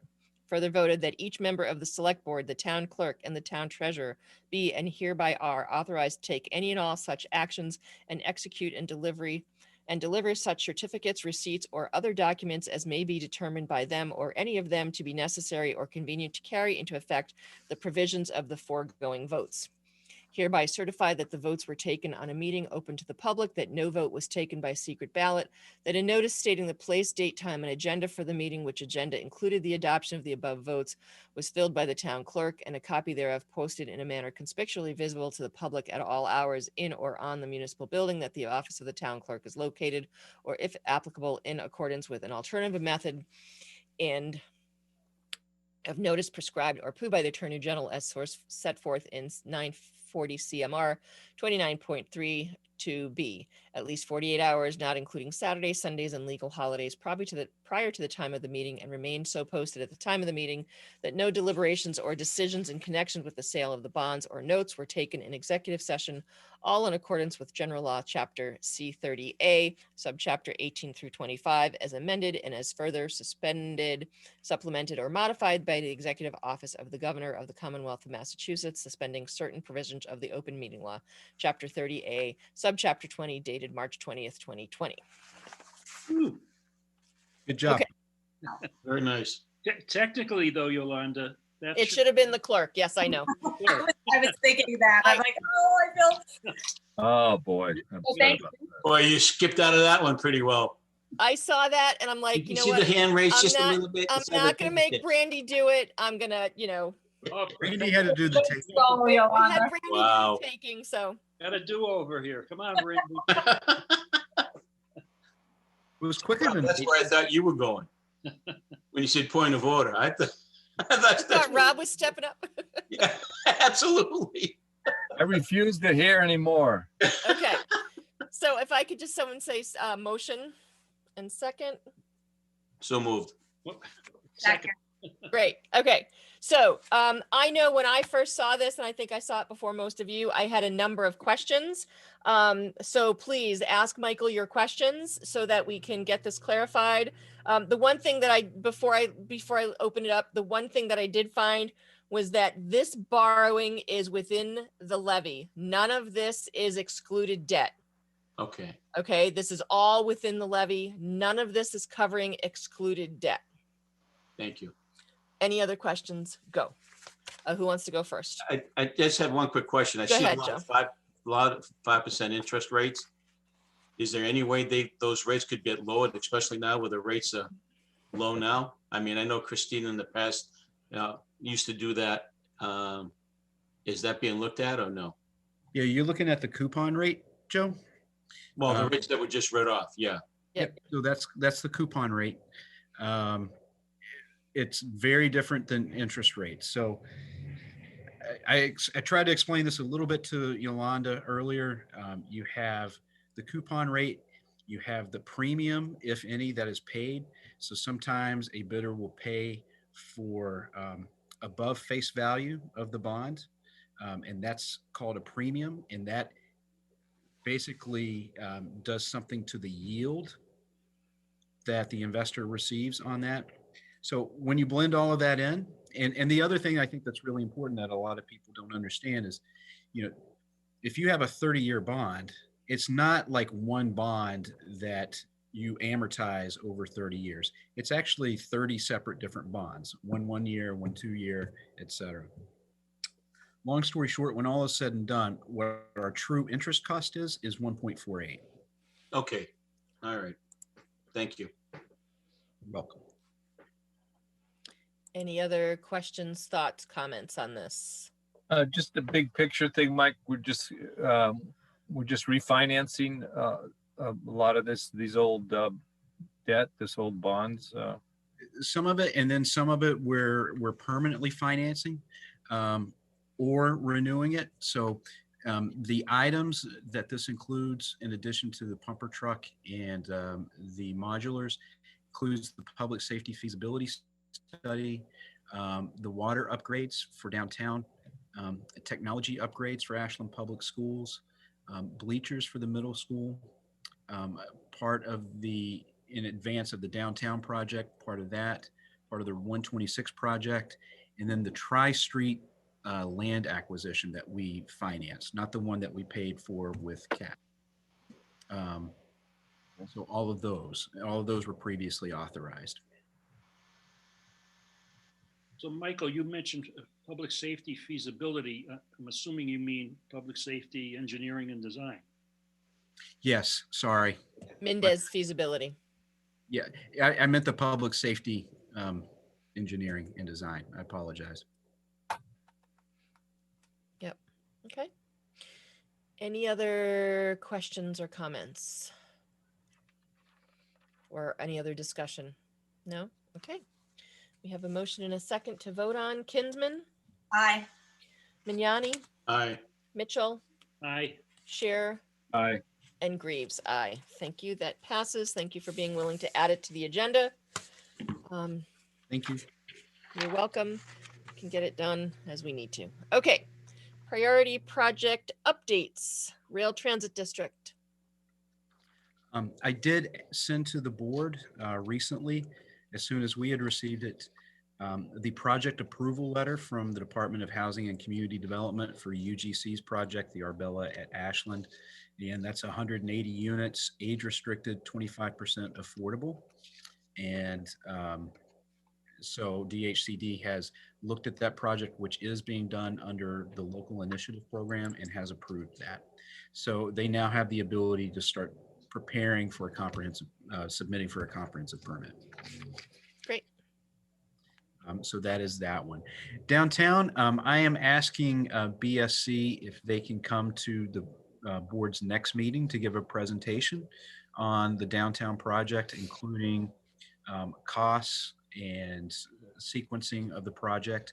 One of the things I do want to put on your radar screen at this point is it has become increasingly difficult to work with Eversource and get the things that we need to move this project forward in an efficient manner. I know Senator Spilka's office has helped, but I do believe we are getting to the point where I would like the board to consider sending correspondence to Eversource directly to start moving this forward and expressing your concern about this. Is there a reason why Eversource is big? Well, I think I have an idea, but we can't actually say. Yeah, I don't know, Joe. They have repeatedly leaned on the fact that COVID and the pandemic has hurt the numbers of their crews, and then also some storms. But in some cases, like for example, just getting the estimate for the equipment costs has been well over a year. And I believe I CC'd the board on my response to Eversource, saying that this emanated or began, the genesis of it was way before the pandemic even hit. Mm-hmm. So that excuse is starting to wear a little thin. Is there any recourse? Is there any legal recourse we could take other than what we're currently doing, which is something totally separate? I don't think so. Here's the problem. They're the only game in town, and they know they're the only game in town. And, deregulation of the utilities was supposed to solve this. It has not. again, if you know, where else are people going to go? Except, it used to be a municipality could start their own municipal light plant. They made it so difficult over the years for a municipality to do that. It doesn't make sense to do that either. So again, I think it's much more of an issue related to utilities and the landscape of the utilities in Massachusetts more than anything. Thank you, Michael. You're welcome. I just had to get it off my chest. It's Any frustrating. other questions on that?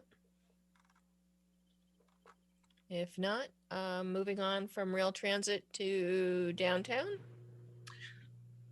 Or did you sort of cover that with the Eversource? So I'm sorry, did I just jump right into downtown? That's okay. That's fine. I apologize. So moving on to the public safety building. So I'm excited to finally be able to talk about this. Just for everybody's background, we have been moving forward with this project during the middle of the pandemic because the word that we were getting is that contractors were hungry because there was a lack of municipal work that was out there. And as such, we were seeing very, very good bid prices. So we had moved forward. We did get bids back. We received 6 bids for the project. We had estimated approximately $29 million for construction costs. The low bidder came in at 22. In fact, all 6 bids actually came in under that $29 million amount, but the lowest one was CTA. And again, they came in at $7 million under. Just an incredible savings over what we had predicted. And these estimates have been revised over several months. And I really can't say enough about the work that the committee has done, as well as our OPM, and as well as our architects, just telling us to kind of keep the faith in terms of this process, and it was going to pay off for us, and it certainly did. The other thing that has happened is I've been utilizing a true interest cost of 3% for this project, and looking at communities that have a AAA rating over the last couple of months, they have been receiving interest rates, like true interest costs, of more around 1.25%. So we have revised that down to 2%, from 3% to 2%. Again, very, very conservative based on what the average is.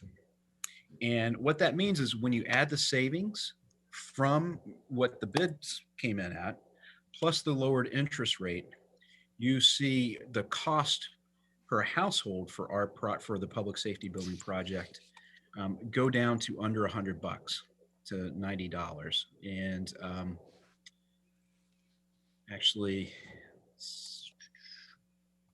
one second, I will pull up briefly a screen that does show that and illustrate that.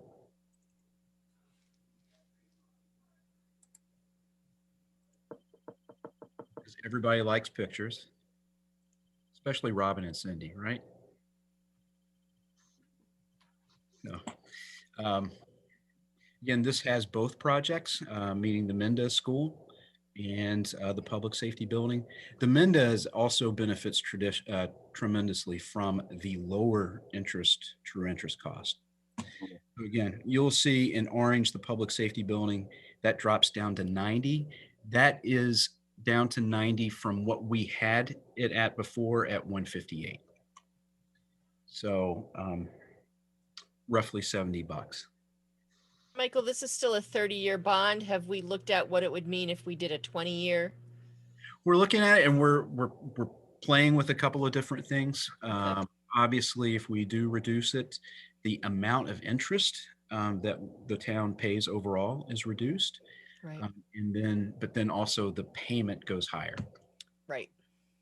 The other thing, Michael, that was, I thought that stood out for me with the bids was the square footage cost of the building, and relative to other public safety buildings that have recently been constructed, This fits in on the very much on the low end of what that square footage cost was.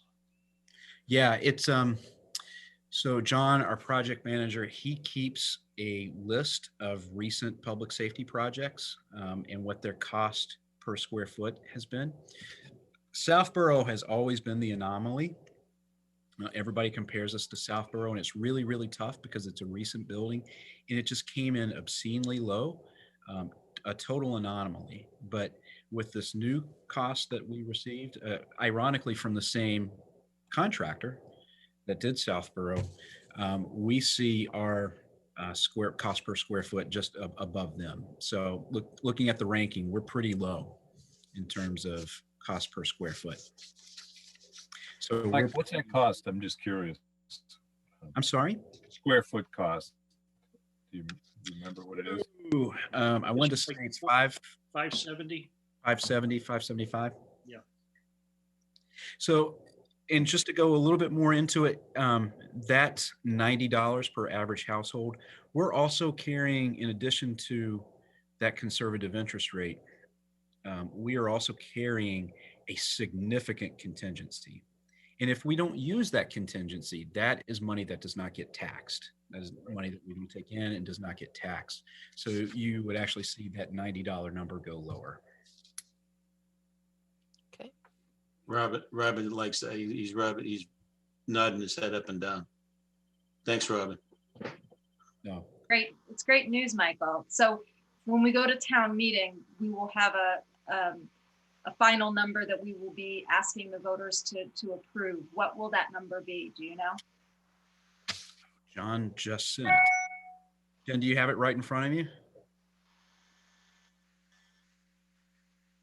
As Jen is going through that, so there's the cost of 22 million and some change construction, and then there's contingencies on top of that. And then we've already appropriated 3.5 million. So that leaves the amount to be appropriated. Jen, drum roll. I want to say it's 27.4. Yeah. 27.4. 27.4. I just wanted to put you through the exercise of trying to find it. Got it. And again, we're looking at the 30-year versus the 20-year and what that cost would be. And if we could do some, which makes the most sense. Correct. Just want to make note also that the Public Safety Building Committee's got scheduled two public forums coming up. And that's next Wednesday, the 13th, 7 o'clock, Michael? That is correct. And then on Thursday, January the 21st, again at 7 o'clock.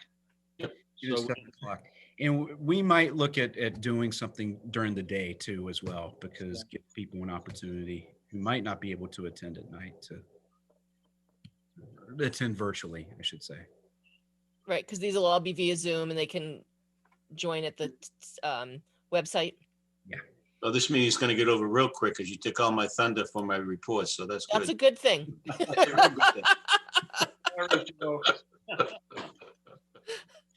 Okay. Mike, I just had a question about the bond financing. Follow up on what you was getting at. If is it possible to, in terms of the payoff, is it possible to have the 30-year bond and have a loosening of restrictions on the interest, only a 20-year interest commitment? I don't know if that's too risky, but that could maybe get you a lower interest rate, but then not be committed to paying it off in 20 years. I guess that's really doesn't work that such an instrument exists. I guess maybe it doesn't. Yeah. Maybe in the private sector, in the nonprofit world, it doesn't. In the public sector, and there's a lot of stuff involved with it because usually they're non-taxable, the bonds that are issued, and so that brings a whole other wrinkle of things. Okay. Actually, but you know what? It's also an opportunity, and I neglected to talk about this with the bonds, was that in anticipation of that, we also had to be rated again by Standard & Poor's. Mm-hmm. This one was a little bit hairy just because of the macroeconomic environment and specifically unemployment in Middlesex County. The rating agency, when we had our phone call with them, were very, very clear that could be dragging down the ratings of all communities in Middlesex County. Fortunately, that did not happen. We still retained our AAA rating and also our stable outlook. Again, they found that most under their criteria, it was most everything was found to be very strong, which is the highest rating that or highest score that they can give, or strong, which is the next to highest, including management practices. They were very, very impressed with how we handled the COVID situation. And even though they couldn't necessarily officially factor in the numbers in terms of how we address things at town meeting with putting money back into the stabilization fund, over and above actually what we took out, they were very, very pleased and impressed with that. Well, congratulations to you and your team for all that you've done to allow us to maintain that. So thank you. Thank you. Michael, have you received the official letter? I do have the official letter. I do need to get, I'm waiting for the official report. Okay. And you'll share that with us? I will share that with you, and I'll probably share that publicly. Actually, we put all of our ratings letters, we put all of our audits, we put all of our financial statements up on the website. Thank you. Good. Okay. Congratulations, guys. Thank you. Yes. Last item on priority projects, Warren District and Valentine Estate. Valentine Estate, I do not have any update on that. Warren District, we will be receiving bids for the Warren Barn very soon. I believe it's next week, Jen. Is that what we decided? The Hall House, still finalizing that agreement with Framingham State. Just with the holidays, things were dragging a little bit, but we should be moving forward with that. Michael, Robin Hicks, can I? Go ahead, Robin. Request for proposals what happened with that, with the extension? So that's a good point. I did speak briefly with Charlie, and he said he would be willing to hold things. Dan Minich, who was from Waypoint, I'm sorry. That was the school that catered to disabled, or camp that catered to disabled adults and children. We're still trying to connect on things, but Legacy Development did say that they would be willing to extend. I did say that what would need to happen next is he would need to come back before the committee and talk about things and let the committee ask questions and more fully vet the proposal. Okay. Good. Thank you. Great. Okay. By the way, Happy New Year to everyone. Yes, and to you as well. Thank you, Robin and Cindy. Okay, town manager report, COVID update. I'm going to start with something that's probably a little bit more salacious than what we talk about in COVID updates. That's quite a word. Wow. Where's the dictionary? Things you do not hear at the select board meetings, words like salacious. We unfortunately had an incident on New Year's Eve where a party, a gathering of close to 20 people that can be accounted for right now. We have issued a fine to that homeowner of $300. Yay. Well done. Yes. It's, whether or not we issue fines, there's a lot of different variables that go into that. Number one, you really have to be able to prove that this was happening. But, I think people need to understand it's just, we know it's difficult for everybody, but this stuff is real. And, you can see what happens in our schools. You can see what happens just in the general population. A few bad decisions can lead to some very large scale consequences. And so we've just got to do what we can to minimize that. Yeah. And if I may, it's unfortunate. Michael, go ahead. When was that fine issued? I believe it was today. Okay. I was just rather curious. Are you the host? Are you the person we find and you're No, waiting? for it in the no, ma- I was just kind of curious because I know I've been hearing things that have been coming back to me with respect to what's happened over the holidays. And I'm hearing that, the reason why there was an extension of the virtual learning program at the high school was because of a similar situation, but 5 times greater from what I've been told. Hmm. And I was just wondering, because of the lack of cooperation, maybe people aren't saying things that they should be saying because now this person received the fine. But if the fine was just taken out today, this has been going on for the last day or two. So I was just kind of curious if that may have affected the rationale as to why people aren't saying what's going on. I'll hold it for my report. Never mind. I'll just leave it at that. Yeah, it's unfortunate when people are impeding the contract tracing. We're trying to keep people safe. We're trying to make sure that, if someone has it, let us know who you were in contact with so that, it's such a tough web, right? I mean, we have the conversation here in our house all the time. It's like, okay, if I am in contact with someone, then my daughter who goes out to work in the public is impacted.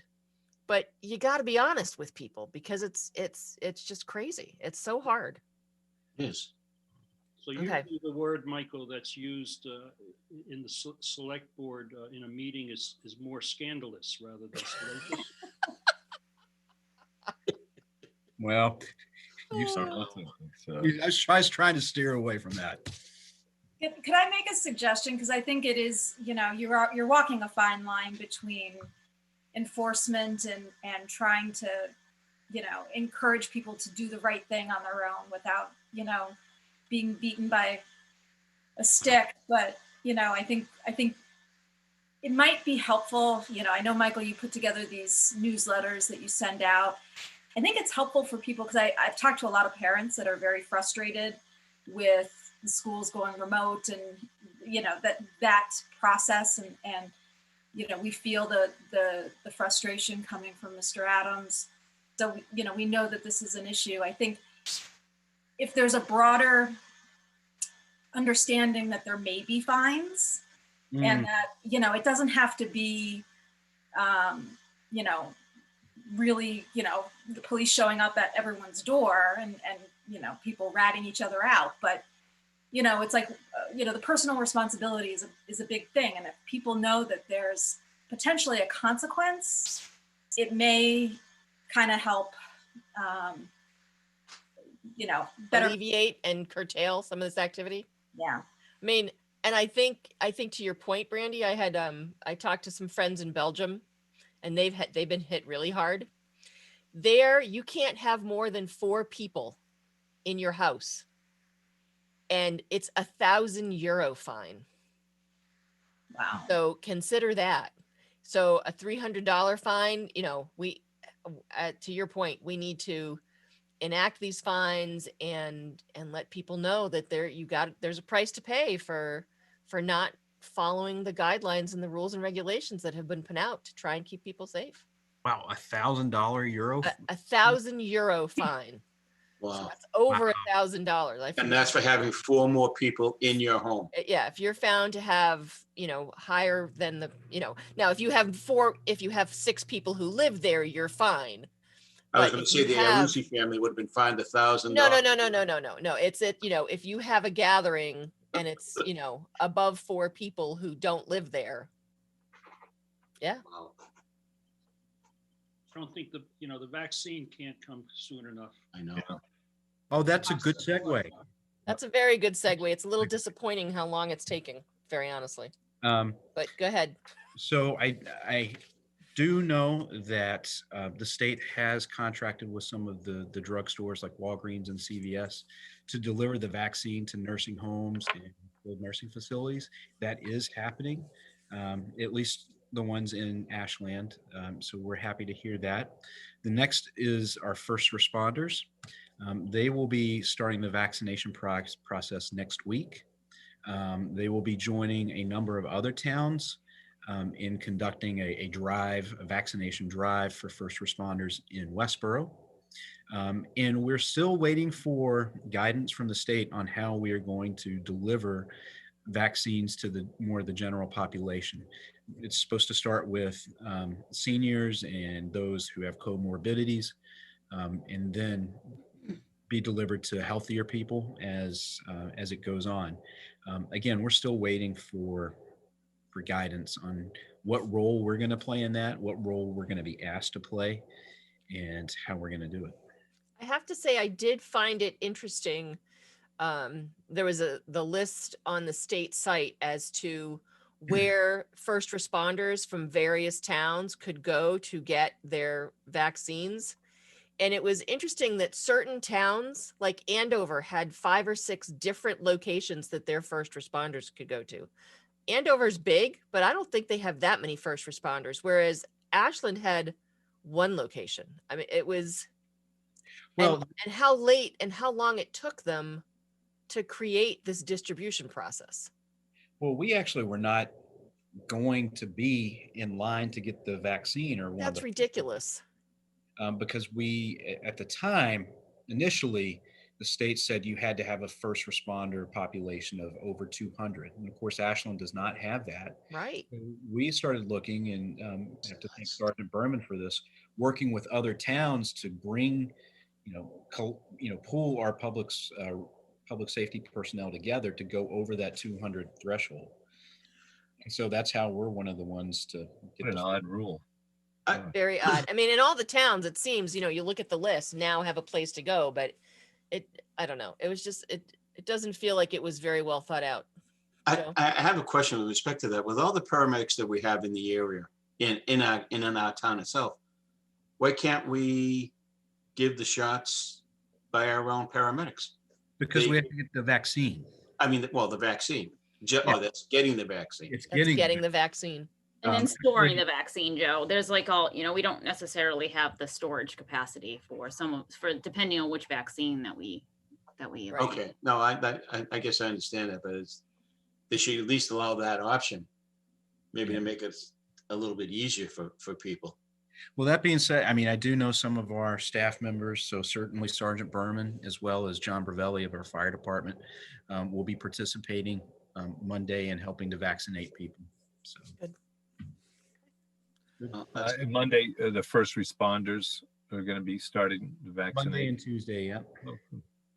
Unfortunately, there's still, so much confusion about the vaccine, particularly when you hear that maybe some of the vaccines, I'm not sure if it's the Pfizer or the Moderna, that you can get away with only a half of a dose rather than a full dose, which is what they've been distributing.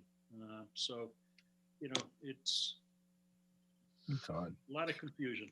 Yeah. So, Michael, so my question is, as residents, are we likely, or just residents in general, do you have a feeling, is the town going to be strongly involved in vaccination, or is it going to be through the existing healthcare system, or a combination? It's not clear how. I can see how first responders and the people, healthcare personnel in the first group get handled, and even how are they doing nursing homes? Is that being done independently through a different authority, or is that going to come through the town? Or so they're already doing nursing homes, and I thought I mentioned this. I apologize if I didn't. Maybe you might have.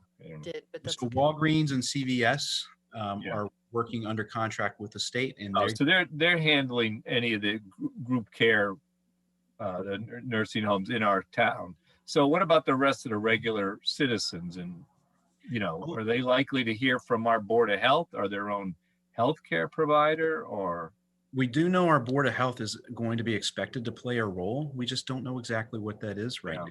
Okay. What kind of magnitude?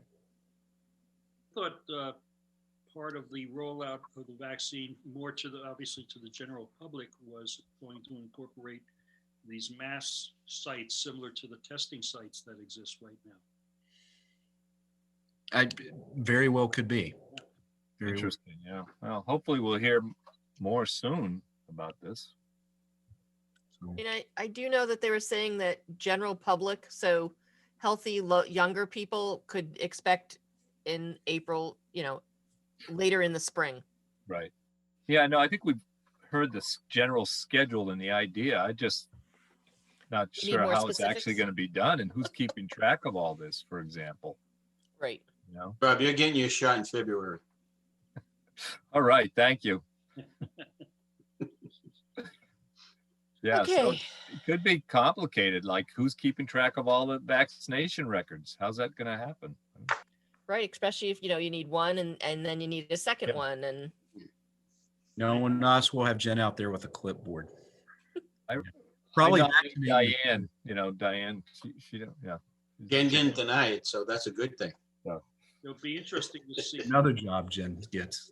It'll be interesting to see what percentage of the population actually chooses not to get vaccinated. Yep. Okay. If there's nothing else on that, fiscal year 2022 budget. So 6 months from now, we'll be looking at our next budget. So we are starting the process of FY 2022. Department heads are putting together budgets and they've been submitting those. It's the tough part here, and it's usually not this tough, is the revenue projection. I just have no idea, quite frankly. Obviously we'll do it conservatively as we always have. It seems to have worked for us. But yeah, it's difficult. That's all. Well, I have to say, we got some good news today when both Democratic candidates were confirmed to be elected in Georgia. I think that's great news. That's going to be, Well, Rob, I regardless of think we can have a politics. debate on that. No, but regardless of your politics, I think it augurs well. No, but I think it augurs well for the municipal financing that we've been waiting for. They I just can't need to be able to imagine that the chamber. Democrats aren't going to pay some attention to municipalities. Everybody can talk. I want to see the actions. Yeah, Enough of this stuff. It's crazy. Especially what happened today. I've lost all. I didn't mean to get all that started early. We'll save that for That would be board good for board but reports. I think it is a financial factor, that election. So that's what I have. Okay, great. Moving on to board reports. I think we started Brandy last time, so Rob, you get to start. Oh, okay. And I I'm gonna just- say this before you start, and this is for everybody. It's 9:30, and I have not had dinner.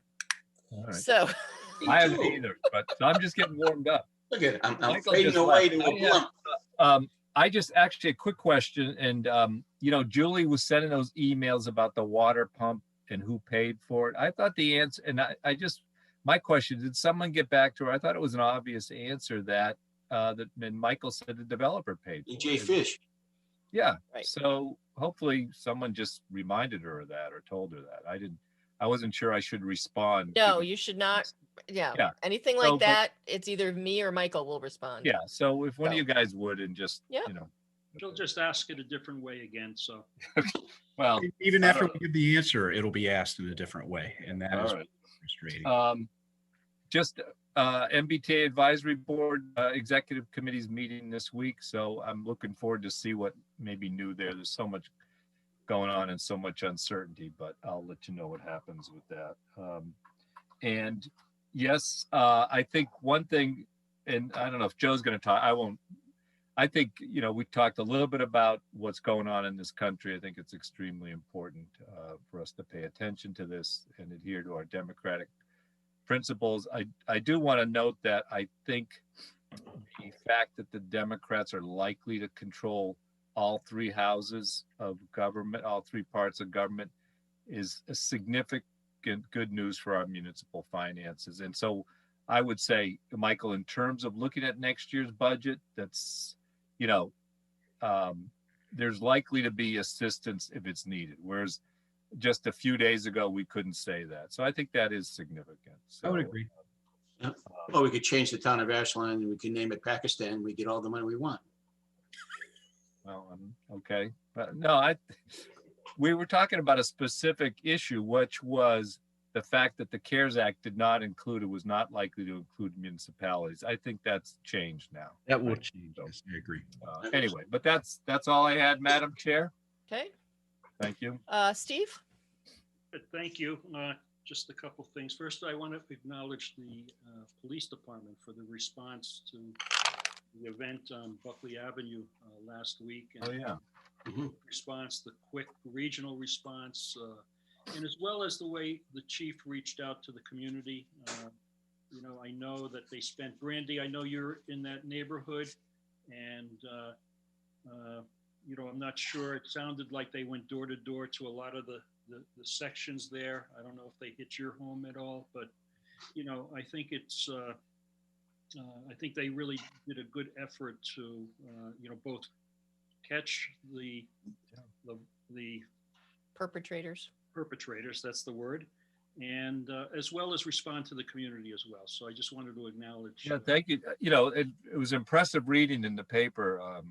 So that's a good point. Yeah. Sounded like good police work. Yeah. And, you know, second thing, I think we're all kind of, and we all will be digesting the events that occurred today and that are still occurring in Washington right now.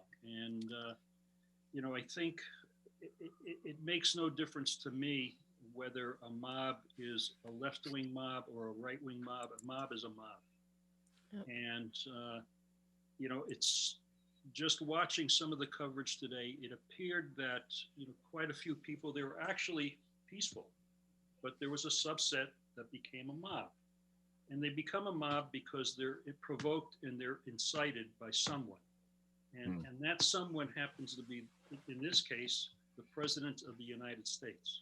And I think that is, again, we're going to be digesting this for a while, but I think we need to acknowledge, you know, what this is and how it came to be. And so I'll leave it at that. And then the last thing on my board report is to extend best wishes to our first responders, of course, frontline healthcare workers, human services staff, teachers and administrators. So, you know, best wishes, be safe, stay healthy. So thank you. Okay, Thanks, thank Steve. you. Joe? Thank you, Madam Chair. I'll be real brief because everybody else has taken the wind out of my sails, so that's okay. But I will announce that the Public Safety Building Committee will be meeting Tuesday at 3 o'clock, just to go over the informational package that we'll be discussing and putting on the website for our first forum, which will be Wednesday at 7 o'clock with the 13th. And again, I'd like to wish everybody a happy new year. I'd like to thank the DPW guys that do a great job during the winter when they plow. Usually one of the first ones that always are yelled at or whatever. But so far this year, they've done a great job. They've kept our roads from having some issues, except there's one issue on Corderville Road that everybody needs to be aware of. And there seems to be a watery patch that comes down just right before Ponderosa Road. And it's a state road, and it's unfortunate that the state's taking their time and looking at it. I don't know if it's a natural runoff or it's water coming out of a sump pump. I don't know, but I don't ever remember that road icing up like it has over the last, this past year. Travel that road quite often, and I don't ever remember that happening. So people, please be aware of it. The town is aware of it. That hope the state's been made aware of it. And that should be taken care of immediately. I'd like to thank everybody within earshot that works for the town. They do a great job. And I think our residents are being well served by the members of our employee staff, either be it the school department or the governmental part of our community here. I'm very honored and grateful to have the people that are working in the capacity that they are for this town. I think we definitely get a big bang for our buck.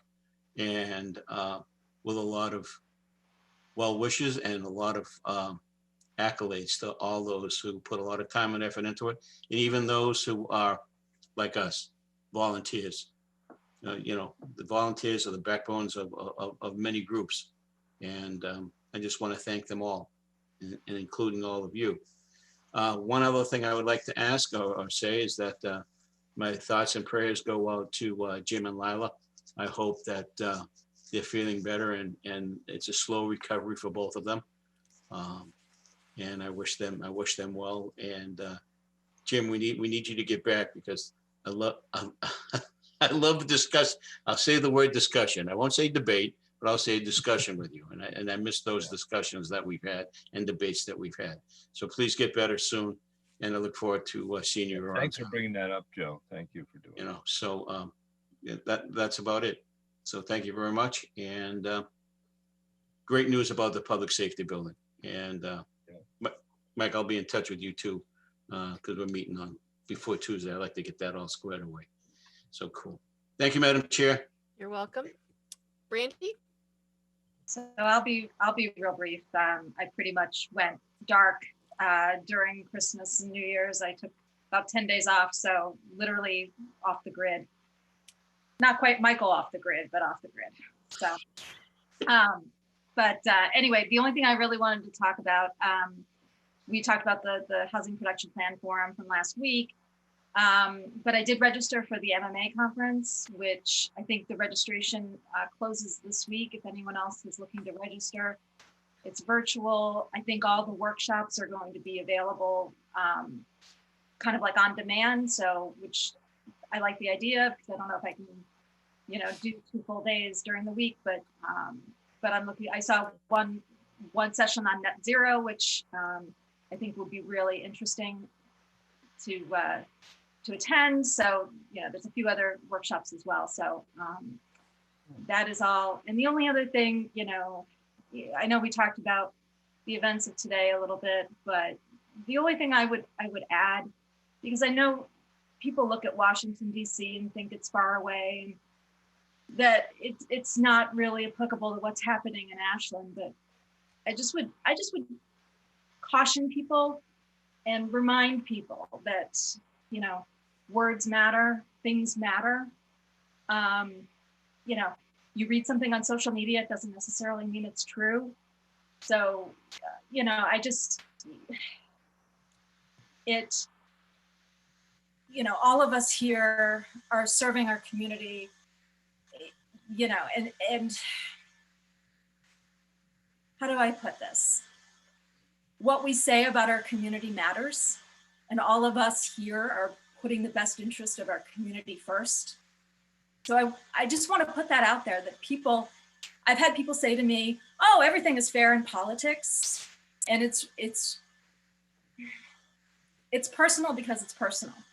So what's happening in Washington, you know, there's little microcosms of that's happening here. So I just wanted to put that out there, because it's something that I feel very strongly about, because we are all in this together. It's been a rough year for all of us, and we are all doing the best that we can. So I just want to remind people that the words that they use matter, and that how they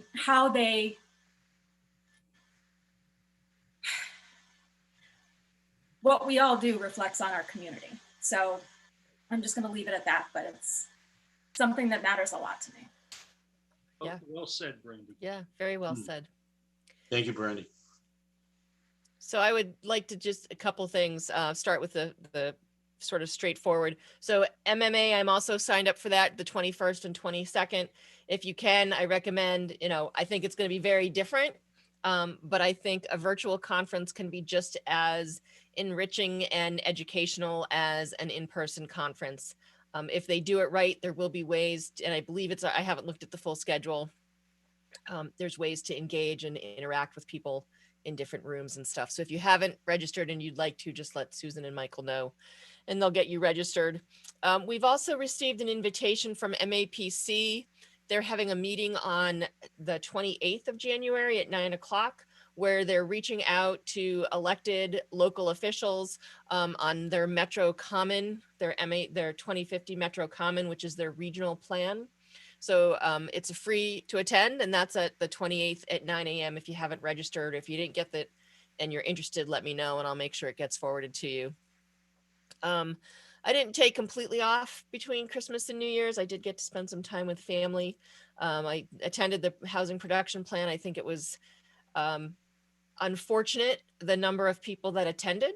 As I looked at it, there was, I think, 25 people on the call and only 12 of them were not on some committee or engaged already in the community. So hopefully when the next meetings happen, we can get more people to engage. And just to follow up a little bit on some of the stuff that's been said, I think one thing I like about Ashland and this board is that our politics, our personal politics, are not necessarily looked at when we run. It's, do we want to do the best for Ashland? And I think we just need to remember that as we're talking, that there are members on this board who might look at things a little bit differently. With that, though, I think what did happen in Washington, D.C. today was an attack on our democracy. And here locally, we need to keep fostering and keep working together to make sure that we keep democracy going here. And the discussion and the dialogue needs to happen at a local level. And I look forward to when we can, you know, have some more of those discussions and dialogues, that it's okay to disagree with somebody and have a real discussion about it and not shut down the discussion. And I think what happened today, they tried to shut down the discussion and they tried to shut down the moving forward of democracy. So that's unfortunate. I think that's all I have. Thank you all for your hard work. Thank you, Michael and Jen and Susan and everyone at Town Hall.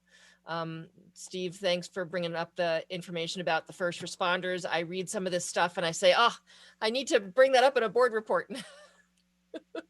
There's always so much, but I think we are fortunate to live in Ashland.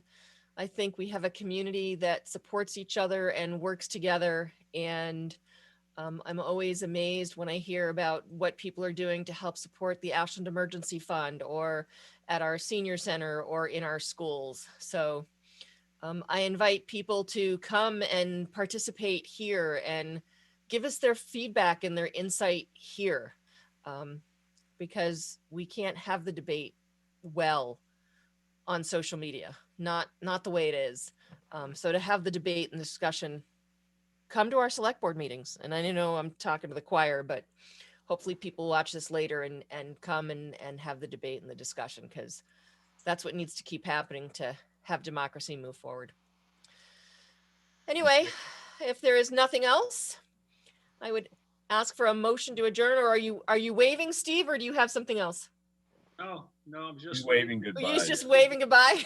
Yes, anticipating a motion to adjourn. So There we go. We have a motion. I'll let Brandy make that. No, Steve just made it. We just need a second. Oh, go ahead, Brandy. I'll second it. Roll call vote out. Shearer, Aye. Mitchell, Aye. Mignani, Aye. Kinsman, Aye. and Greaves. Aye. Thank you all. Happy New Year. Oh, yeah. Stay safe and healthy. And come and participate. Give us your feedback. All That's right. what we're Don't here forget, for. we have to sign that paperwork. So Yes, so everyone get in tomorrow and sign the paperwork. All be safe. Thank you, Go on to- Robin. Go get dinner.